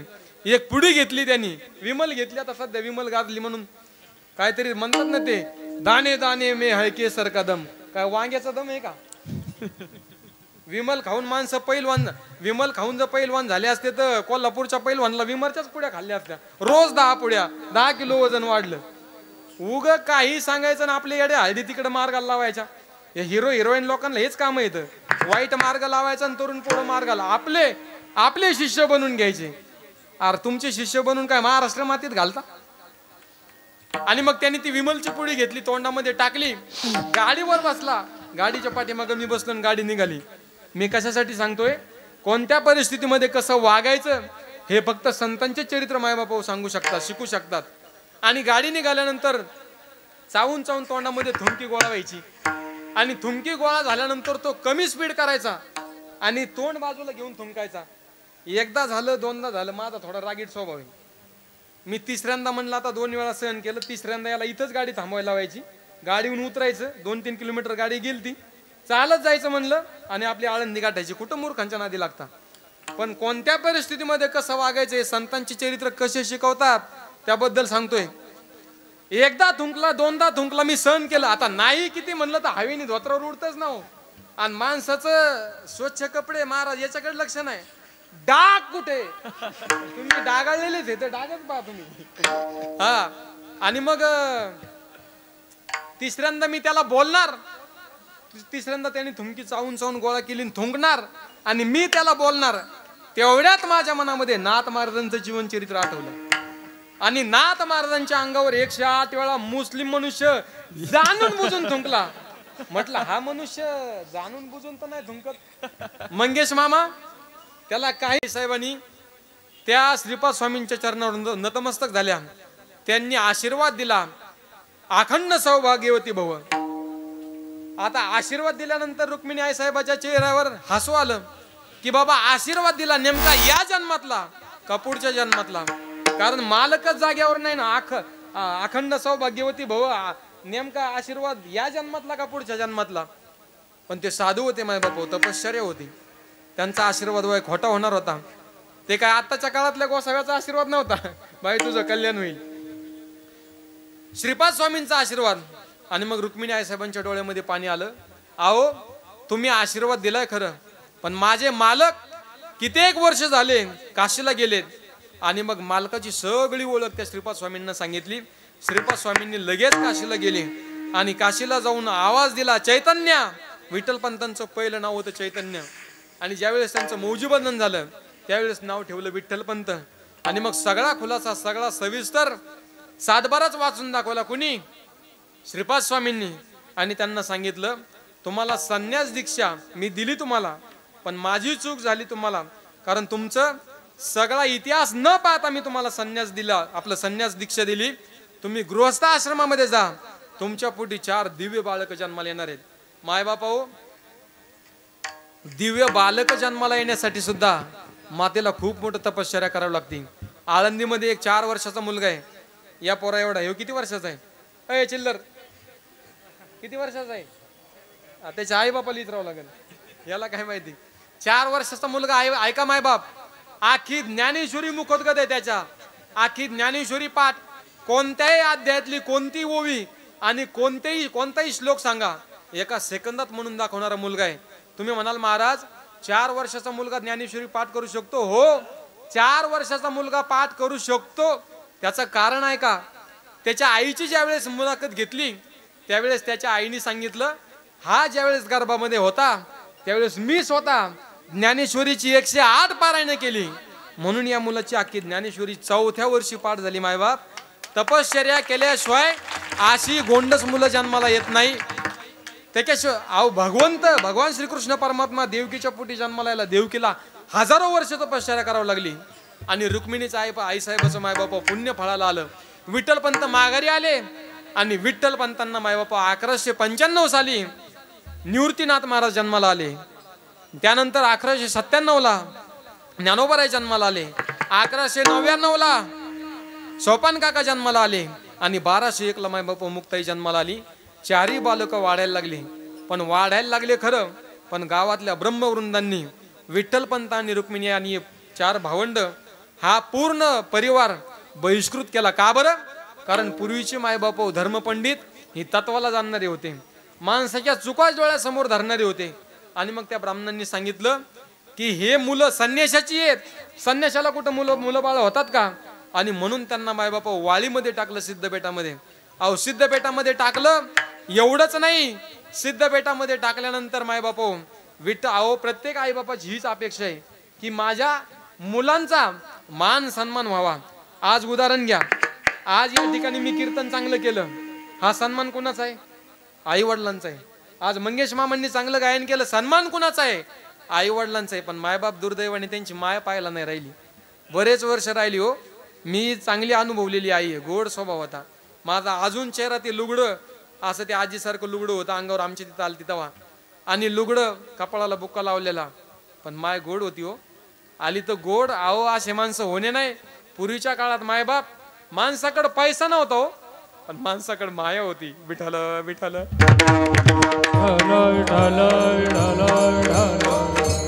माझी आईची आई माळकरी नव्हती, पण मायबाप जर कधी गेलो ना तर चेहऱ्यावरून हात फिरवल्याशिवाय तिने कधी माघारी येऊ दिलं नाही. 1 रुपया लुगड्यात खोसलेला असला तिने 1 रुपया द्यावा. विठ्ठल विठ्ठल.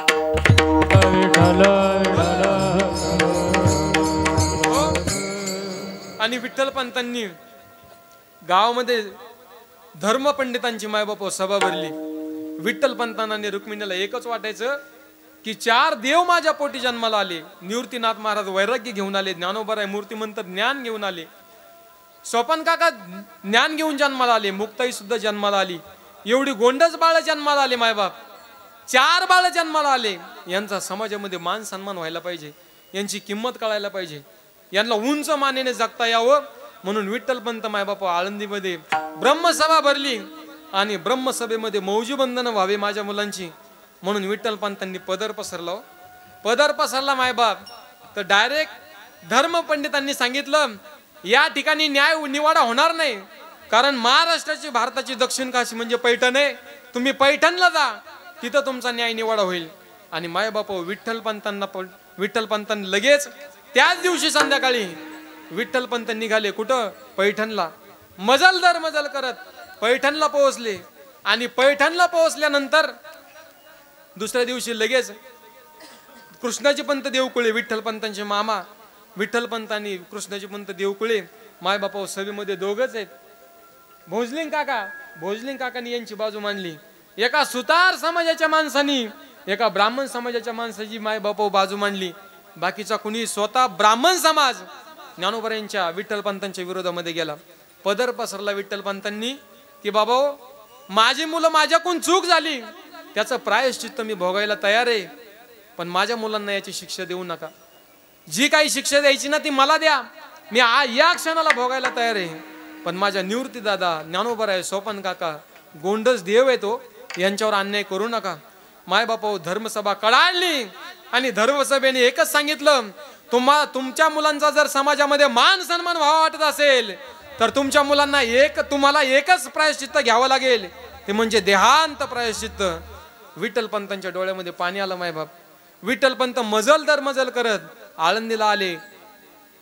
अंतकरण गहीवरून आलं, कंठ दाटून आला, कंठ सुकला. आणि बातमी कळाल्यानंतर मायबाप अंतकरण कंठ दाटून आला आणि विठ्ठलपंत मजल दर मजल करत आळंदीला आले. अन्न पाणी नाही पोटामध्ये.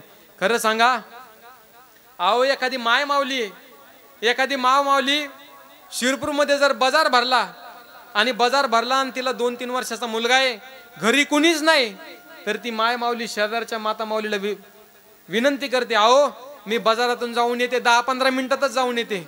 आपल्या घराच्या समोर विहीर आहे, माझ्या मुलावर लक्ष ठेवा, मुलगा विहिरीकडे जाईल. किती काकुळतीने विनंती करते. 10-15 मिनिटच तिला बाजार आणायला जायचं असतं, तर एवढी काकुळतीला येऊन पदर पसरून शेजारच्या माऊलीला विनंती करते. आणि विठ्ठलपंतांना तर मायबाप देहांत प्रायश्चित्त कायमचं सोडून जायचं होतं. बरं मुलं काय गावाकडच्या मुलासारखे नव्हते, मूर्तिमंत ज्ञान घेऊन जन्माला आलेले. ज्ञानोबराय म्हणजे मूर्तिमंत ज्ञान घेऊन जन्माला आले. निवृत्तीनाथ म्हणजे वैराग्यवान. निवृत्तीनाथ महाराजांच्या चेहऱ्यावरून ओसंडून वाहत होतं वैराग्य मायबाप. एवढे गोड गोंडस मुलं.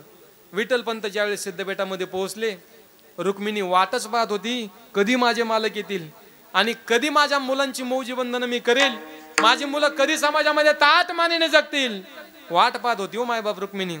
आणि ज्यावेळेस अहो पत्नी तिला म्हणतात, पतिव्रता माऊली तिलाच म्हणतात, जी नवऱ्याच्या आपल्या पतीच्या चेहऱ्यावरून सगळे हावभाव जाणते, सगळे सुख दुःख जाणते, तीच खऱ्या अर्थानं पतिव्रता माऊली मायबाप. रुक्मिणी माता पतिव्रता माऊली होत्या. विठ्ठलपंतांच्या डोळ्यामध्ये चेहरा पडलेला, डोळ्यामध्ये पाणी पाहिल्यानंतर रुक्मिणी आई साहेबाच्या मनामध्ये लगेच आलं की माझ्या मुलांना समाजामध्ये मान मिळण्याची इच्छा या ब्रह्मवृंदांची नाही.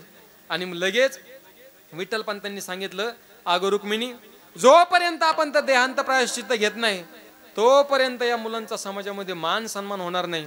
रुक्मिणी म्हटली, मग वेळ लावता कशाला, आजच संध्याकाळी आपण मुलांना शेवटचं गोडधड खाऊ घालू आणि आपण देहांत प्रायश्चित्त घेऊ. मायबाप विठ्ठलपंतांनी गावामध्ये जाऊन कशी बशी मधुकरी मागून आगे, कोरांना मागून आगे आणलं, हरभऱ्याची डाळ आणली, गुळ आणला, पुरणपोळी बनवण्याचा बेट ठरला, गव्हाचं पीठ आणलं आणि पुरण शिजायला टाकलं. कुणी? रुक्मिणीनी. 5 वर्षाची मुक्ताई आहे, 7 वर्षाचे सोपान काका आहेत, 9 वर्षाचे ज्ञानोबर आहेत आणि 11 वर्षाचं वय मायबाप निवृत्तीनाथ महाराजांचे. या 4 गोंडस मुलांना शेवटचा घास भरवायचा होता. विठ्ठलपंतांनी सांगितलं, डोळ्यामध्ये पाणी येईल तुझ्या स्वयंपाक बनवताना, पण डोळ्यातलं पाणी दिसू देऊ नको, कारण या बाळांना समजल. पण खरं सांगा मायबाप, आपल्या वडिलांच्या चेहऱ्यावरचं दुःख समजणार नाही का? ज्ञानोपर्यंत उपजताची ज्ञानी हे वर्म जाणोनी आले लोटांगणी सांग देव, एवढा अधिकार ज्ञानोबऱ्यांचा आहे. ओळखणार नाहीत का? ज्ञानोबऱ्यांनी ओळखलंच हो शेवटी मायबाप. पुरण शिजायला टाकलं, दिवस मावळताची वेळ, देवासमोर दिवा लावला, चिमण्या किलबिल करतायत, दिवस मावळायची वेळ झाली मायबाप.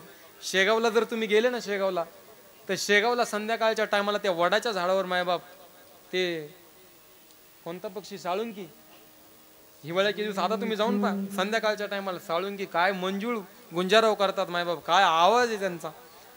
आणि मग अशा प्रकारचे सगळे पक्षी गुंजाराव करायला लागले, ओरडायला लागले. विठ्ठलपंतांनी सांगितलं, पुरण टाक. पुरण तयार झालं. स्वयंपाक करायला 5 वर्षाची मुक्ताई धावते मायबाप. 5 वर्षाच्या मुलीचं वय तरी काय हो, काय ज्ञान असणार आहे, पण आई बरोबर भांडे घासण्याचं काम, चुलीमध्ये लाकडं घालण्याचं काम, स्वयंपाक करण्याचं काम करू लागायला लागली. कोण? मुक्ताई. दिवस मावळतीला गेला, स्वयंपाक तयार झाला, विठ्ठलपंत जेवायला बसले, निवृत्तीनाथ महाराज, सोपान काका, ज्ञानोबर आहे, 4 जण जेवायला बसले. आणि मुक्ताई मायबापू दुडदुड वाढायचं काम करायला लागली हो. ताट प्रत्येकाचे गेले. पूर्वीच्या काळात ताटही नव्हते, आपले केळीचे पानं वाढले. आणि विठ्ठलपंतनी 3 भाऊ 3 मुलं जेवायला बसले. जेवायला बसल्यानंतर रुक्मिणी आई साहेब वाढायला लागल्या, मुक्ताई वाढायला लागली. तिघांचेही जेवण झाले. तिघांचे जेवण होईपर्यंत मायबाप बांध फुटला नाही रुक्मिणी आई साहेबाचा. पण ज्यावेळेस रुक्मिणी आई साहेबांनी वाढून घेतलं ना आणि मुक्ताई समोर बसली, रुक्मिणीच्या मनामध्ये आलं, आतापर्यंत मी यांचा सांभाळ केला, पण उद्यापासून माझ्या मुक्ताईला कोण जीव घालेल, माझ्या ज्ञानोबारांना कोण जीव घालेल. मायबाप 5 वर्षाची मुक्ताई समोर बसली, रुक्मिणी मातेच्या डोळ्यामध्ये पाणी. अहो जेवण झाल्यानंतर या चारही भावंडांना सोडून जायचंय, हा मनामध्ये रुक रुक रुक रुक काळीच पिळवटून गेलं. अंतकरण गहीवरून आलं मायबाप, कंठ दाटून आला, डोळ्यामध्ये अश्रूच्या धारा आहेत. मुक्ताई विचारते, अगं आई नेमकं झालं तरी काय, का रडत आहेस तू, तुला का झालं तरी रडायला काय. त्यावेळेस मायबाप मुलीने जाणलं, पण सांगावं तर हिला तरी काय समजणार देहांत प्रायश्चित्त नेमकं काय. रुक्मिणी आई साहेब म्हणलं, अगं मुक्ता काय नाही ग, आज संध्याकाळी आम्ही गावाला जाणार आहे. अगं तू गावालाच गेली तर मग माघारी कधी येणार आहे. रुक्मिणीने सांगितलं, अगं मुक्ता आता आम्ही अशा ठिकाणी जाणार आहे की त्या ठिकाणाहून पुन्हा येणे नाही, पुन्हा तुम्हाला आम्ही दिसणार सुद्धा नाही, अशा ठिकाणी आम्हाला जायचं. मुक्ताईला समजलं नाही हो मायबाप. शेवटी जेवण झालं, रुक्मिणी आई साहेबाला जेवण नाहीच गेलं. रुक्मिणी आई साहेबांनी मुक्ताईच्या तोंडामध्ये घास घातले, कसे बसे 4-5 घास मुक्ताईनं खाल्ली. आई रडती. आणि मायबाप, मुलीचं प्रेम आईवर वेगळंच असतं, बापावर वेगळंच असतं. मुलं प्रेम करतात नाही असं नाही, पण मुलांचं प्रेम आणि मुलीचं प्रेम मायबापावर वेगळं असतं. ज्याची मुलगी नांदायला गेली, ज्या बापाची मुलगी नांदायला पाठवली, लग्न झालं, त्या बापाला विचारा मुलीचं प्रेम काय असतं. बाप वाट पाहतो. अहो दिवाळीच्या वेळेस, भाऊबीजेच्या अगोदर ज्यावेळेस मुलगी येते, मुलगा आणायला जातो तिला, त्यावेळेस बाप त्या दिवशी सकाळी वावरातले कामं लवकर करून घरी येतो. का, माझी बाई येणार आहे, माझी बाई येईल, माझे नातू येतील, आज मी लवकर घरी जाणं गरजेचं आहे. बापाचं प्रेम वेगळं असतं मायबाप, आईचं आहे. आणि मग रुक्मिणी आई साहेबाच्या डोळ्यामध्ये पाणी. शेवटी रुक्मिणी आई साहेबांनी अंथरून टाकलं. अंथरून टाकल्यानंतर निवृत्तीनाथ महाराज झोपले, त्यांच्या बाजूला ज्ञानोबाराय झोपले, त्यांच्या बाजूला सोपान काका झोपले, आणि त्यांच्या बाजूला मुक्ताई झोपली, आणि मुक्ताईच्या बाजूला रुक्मिणी आई साहेब झोपल्या. निवृत्ती दादाच्या जवळ विठ्ठलपंत झोपले, पण विठ्ठलपंत आणि रुक्मिणी आई साहेब यांना झोप यायला तयार नाही. का, देहांत प्रायश्चित्त घ्यायचंय. एखाद्या माणसाच्या मनामध्ये जर दुःख असेल ना मायबाप, एखादा मनुष्याचा ऍक्सिडेंट होऊ द्या, तो दवाखान्यामध्ये असू द्या, मुलगा त्याच्या आई बापाला मायबाप दवाखान्यामध्ये अन्न गोड लागत नाही, असं वाटतं कधी आमचा बाळ आमच्याशी बोलल, कोमात गेलेला असू द्या, असं वाटतं कधी आमचं बाळ बोलल आम्हाला. प्रत्येकाची अपेक्षा आहे. विठ्ठलपंतांना झोप येत नाही. शेवटी रात्री 12-12:30ची वेळ झाली.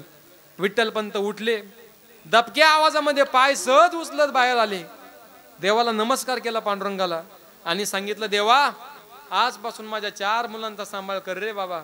विठ्ठलपंतांनी एक चिठ्ठी लिहून ठेवली, निवृत्तीच्या उशाला ठेवली, निवृत्तीनाथ महाराजांच्या, की निवृत्ती आजपासून सोपान काका आणि मुक्ताई यांचा तू बाप हो, आणि ज्ञानोबारांना आई व्हायला सांग.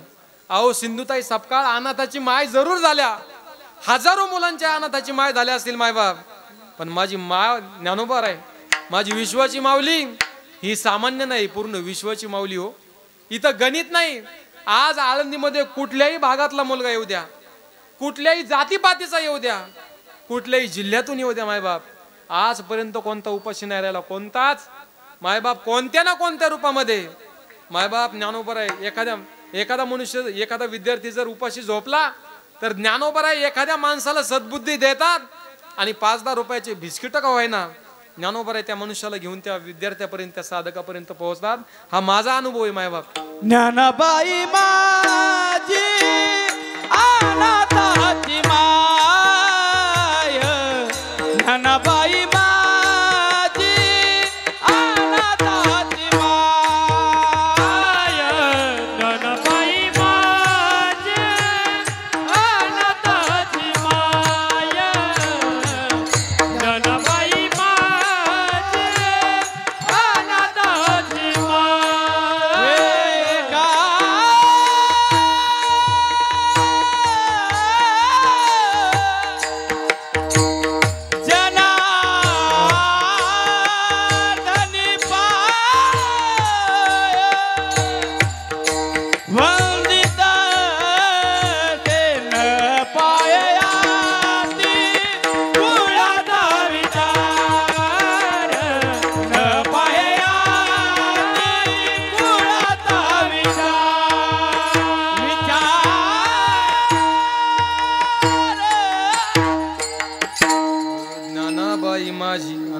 मायाची माय एका जनार्दनी पाय वंदितसे. आज ज्ञानोबरायांच्या मायबापो दरबारामध्ये, ज्ञानोबरायांच्या आळंदीमध्ये कोणत्याही जातीचा साधक येऊ द्या, रात्रीच्याच कीर्तनकाराचं उदाहरण घ्या. मुस्लिम समाजाचा मनुष्य, वारकरी संप्रदायामध्ये कबीर मोमीन लतीफा मुसलमान सेना नावी जान विष्णुदास. वारकरी संप्रदाय यारे यारे लहान थोर याते भरत्या नारे विचार लगे चिंता कवनाची. वारकरी संप्रदायामध्ये सर्वांना अधिकार आहे मायबाप. आणि मग विठ्ठलपंतांनी सर्व त्या ठिकाणी चिठ्ठी लिहून ठेवली.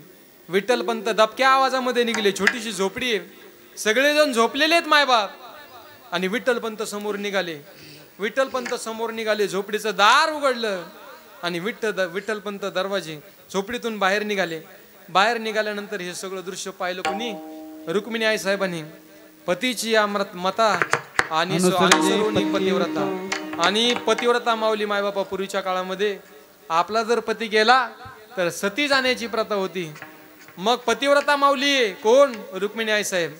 तुमच्या मताला मी वेगळी नाही, तुम्ही आणि मी एकच आहे, हा भाव मनामध्ये धरून रुक्मिणी आई साहेब उठल्या. निवृत्ती शेवटी आई हो, आई ज्यावेळेस निवृत्ती दादाच्या जवळ गेली, चेहऱ्यावरून हात फिरवला. रुक्मिणी आई साहेबाच्या डोळ्यात पाणी नाही आलं. तेव्हा ज्ञानोबरायांच्या डोक्यावरून हात फिरवला, तेव्हा नाही पाणी आलं. अहो सोपान काकाच्या डोक्यावरून हात फिरवला मायबाप, रुक्मिणी आई साहेबाच्या डोळ्यातून पाणी नाही आलं. पण ज्यावेळेस मुक्ताबाई जवळ आल्या ना, हृदयाचा बाण फुटला आणि मुक्ताईला आलिंगन देऊ देऊ ढसढसा रडायला लागल्या. कोण? रुक्मिणी आई साहेब. का बरं? माझा निवृत्ती दादा समजदार आहे, ज्ञानोबराय समजदार आहे, सोपन काका समजदार आहे, पण माझी 5 वर्षाची मुक्ताई उद्या जर हिने आईची आठवण काढली तर हिची आई कोण होईल? आणि मोठा अंतकरणावर दगड ठेवला मायबापा रुक्मिणी आई साहेबांनी आणि निघाल्या. पदर डोळ्याला लावला. रडतायत रुक्मिणी आई साहेब, पण पर्याय नव्हता. का? आपल्या मुलांना मान सन्मानाने समाजामध्ये जगता यावं म्हणून रुक्मिणी आई साहेब दाराच्या बाहेर निघाल्या.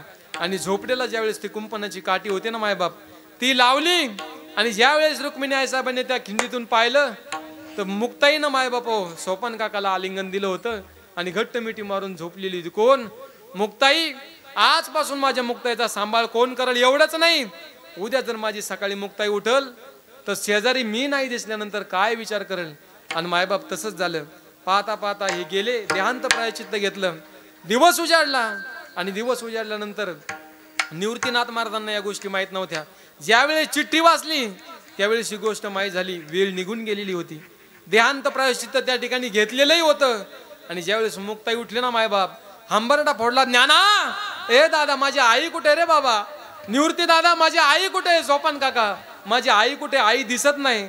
आजपर्यंत ज्या आईनी मला रोज सांभाळ केलं, पाळीले पोसले पुरविला लाळा, माझ्या डोक्यावरून रोज हात फिरवायची, रोज मला गोड घास खाऊ घालायची, ती माझी माय कुठे? मायबाप निवृत्ती दादानी मुक्ताईला आलिंगन द्यावं आणि डोळ्यावरून हात फिरवावा, डोक्यावरून हात फिरवावा आणि मुक्ताईचं सांत्वन करावं. मायबाप एवढा अधिकार आहे कुणाचा? निवृत्तीनाथ महाराजांचा, ज्ञानोबरायांचा एवढा अधिकार आहे. पण दुःख जीवनामधलं संपलं नाही. प्रत्येकाच्या जीवनातलं दुःख आहे, एवढं दुःख जीवनामध्ये. पण तुमच्यासाठी ज्ञानाचा सागर निर्माण केला मायबाप. ज्ञानाचा सागर सखा माझा ज्ञानेश्वर. आणि म्हणून ज्ञानोबराय, निवृत्तीनाथ महाराज, सोपान काका हे पवित्र जीवन आहे मायबाप. आज ज्ञानोबरायांचा समाधी सोहळा आहे. आणि मग वाढायला लागले. पैठणला गेले. पैठणला रेडा बोलवला. आळंदीमध्ये भिंत चालवली. चांगदेव महाराज शरण आले. नाना प्रकारच्या लीला झाल्या. आणि कार्तिक महिन्यातली शुद्ध वारी आळंदी पंढरपूरला भरली.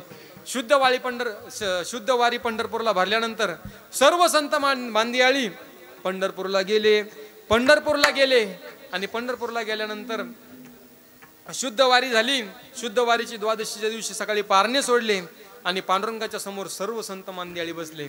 आणि मग ज्ञानदेव म्हणे विठ्ठलाशी, समाधान तुची होशी, परी समाधी तुझ पासी, घेईन देवा. ज्ञानोबरायांनी भगवंताला विनंती केली, भगवंता आजपर्यंत अमृतानुभव, चांगदेव 65, ज्ञानेश्वरी, हरिपाठ हे ग्रंथ निर्माण करण्यासाठी, जड जीवांचा उद्धार करण्यासाठी मी अवतार घेतला. माझा अवतार कार्य पूर्ण झालं. आता मला समाधी घ्यायची. मग मला समाधी तुमच्या पायाजवळ द्या. का बरं? कारण समाधान आहे तुमच्या पायाजवळ. माझे चित्त समाधान झाले ध्यान धरी त्याची. तुमच्या चरणाजवळ सुख समाधान शांती आहे. तुमच्या चरणाजवळ मला समाधी द्या. त्यावेळेस भगवंतांनी सांगितलं नाही. 4 संतांची समाधी ठरलेली. नामा पंढरी नाचत, आपलं ज्ञानेश्वर अलंकापुरी शोभत, सोपान संवत्सरी मिरवत, निवृत्ती त्र्यंबक करी. नामदेव महाराजांची समाधी भगवान पंढरीश पांडुरंग परमात्म्याच्या पायाजवळ. ज्ञानोबरायांची आळंदी, सोपान काका सासवड आणि निवृत्तीनाथ महाराजांची त्र्यंबकेश्वरला ह्या समाधी ठरलेल्या आहेत. आणि मग भगवंतांनी सर्व वारकऱ्यांना, सर्व संतांना, सर्व सिद्धांना, सर्व ऋषींना सांगितलं, ऋषीमुनींना, की येणाऱ्या कार्तिक वद्य एकादशीला, कृष्ण पक्षातील कार्तिक वद्य एकादशीला, एकादशी झाल्यानंतर द्वादशी आणि द्वादशी झाल्यानंतर त्रयोदशीला ज्ञानोबराय समाधी घेणार आहेत. सर्व संतांनी त्या ठिकाणी यायचं. मायबापा सर्व संत, भगवान पंढरीश पांडुरंग परमात्मा नामदेव महाराज दिंड्या पतंगाचे भार आले मिरवत आळंदीशी, अलंकापुरीशी. आणि आळंदीला आले मायबाप. आळंदीला आल्यानंतर इंद्रायणीच्या पलीकडे विमानाने आले. काही दिंड्या पताका घेऊन आले आणि यांचं स्वागत करण्यासाठी सोपान काका समोर गेले. सोपान काकांनी हात जोडले. हात जोडल्यानंतर सर्व साधू संत मंडळी मायबाप आळंदीमध्ये आले. 5 कोसापर्यंत सर्व गर्दी झालेली होती. पंचकोसावरी साधूजन आणि सर्व साधू ऋषी मुनी सिद्ध साधक सर्व देव ऋषी आलेले होते. आणि आल्यानंतर ज्ञानोबरायांचा समाधी सोहळा खऱ्या अर्थानं अष्टमीला सुरू होतो आणि आमोसेला काला होतो. आळंदीमध्ये बरेच माणसं आजच काला करतात. आज काला करू नये. अमावस्ये दिवशी केला गोपाळ काला, मग वैष्णवाला लाभ मोठा. आमोशेच्या दिवशी खऱ्या अर्थानं काला आहे मायबापा. पुढच्या वर्षी जमलं तर ऐका, तुमचं नियोजन असलं तर सोडून द्या. फक्त प्रमाण धरून सांगतोय म्हणून. अष्टमीला आमोशाच्या दिवशी काला होईल या धोरणानं 8 दिवस सुरू करा.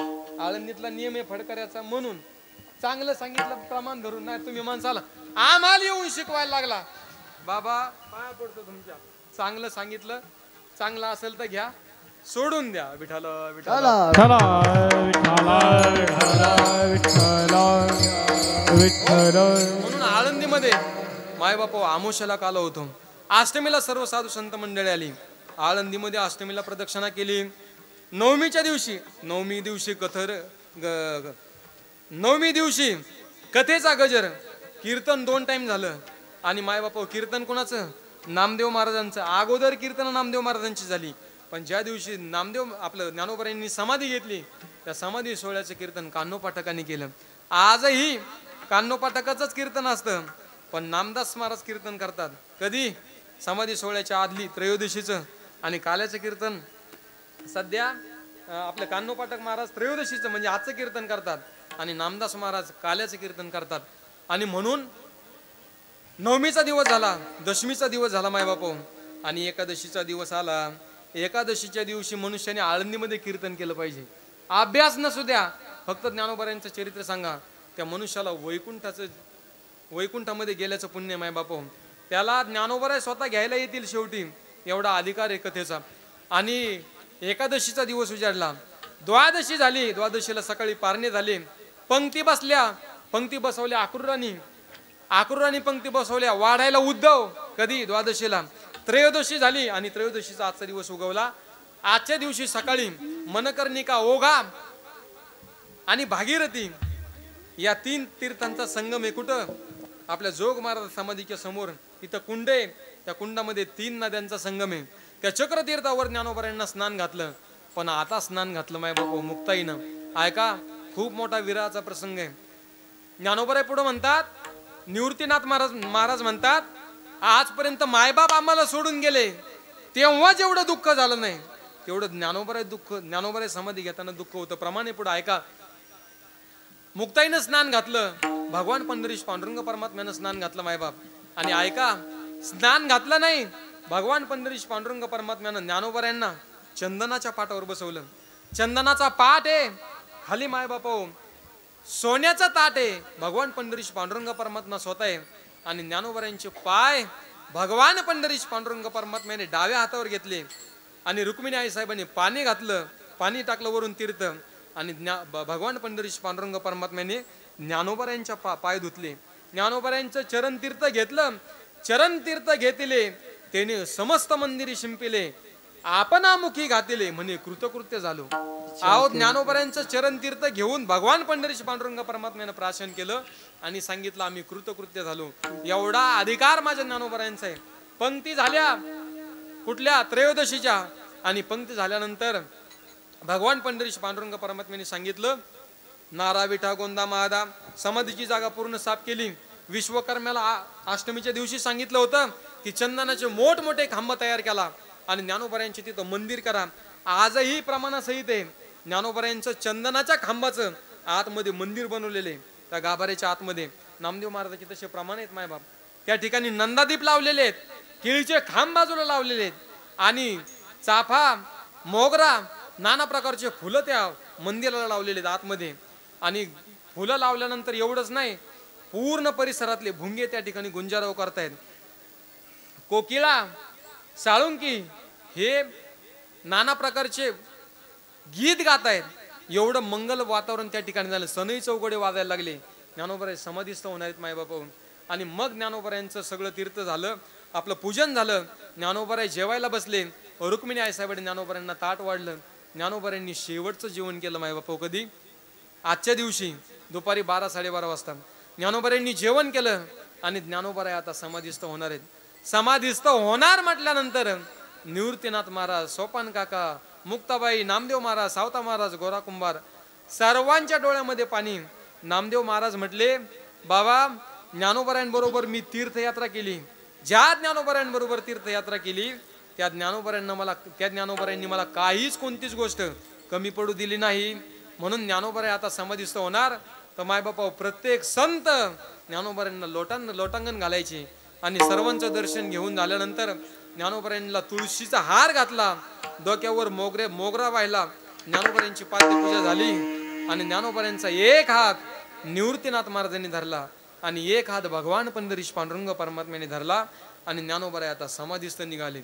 देव निवृत्ती याने धरले दोन्ही कार, देव निवृत्ती याने धरले दोन्ही कार, देव निवृत्ती याने धरले दोन्ही कार, देव निवृत्ती याने धरले दोन्ही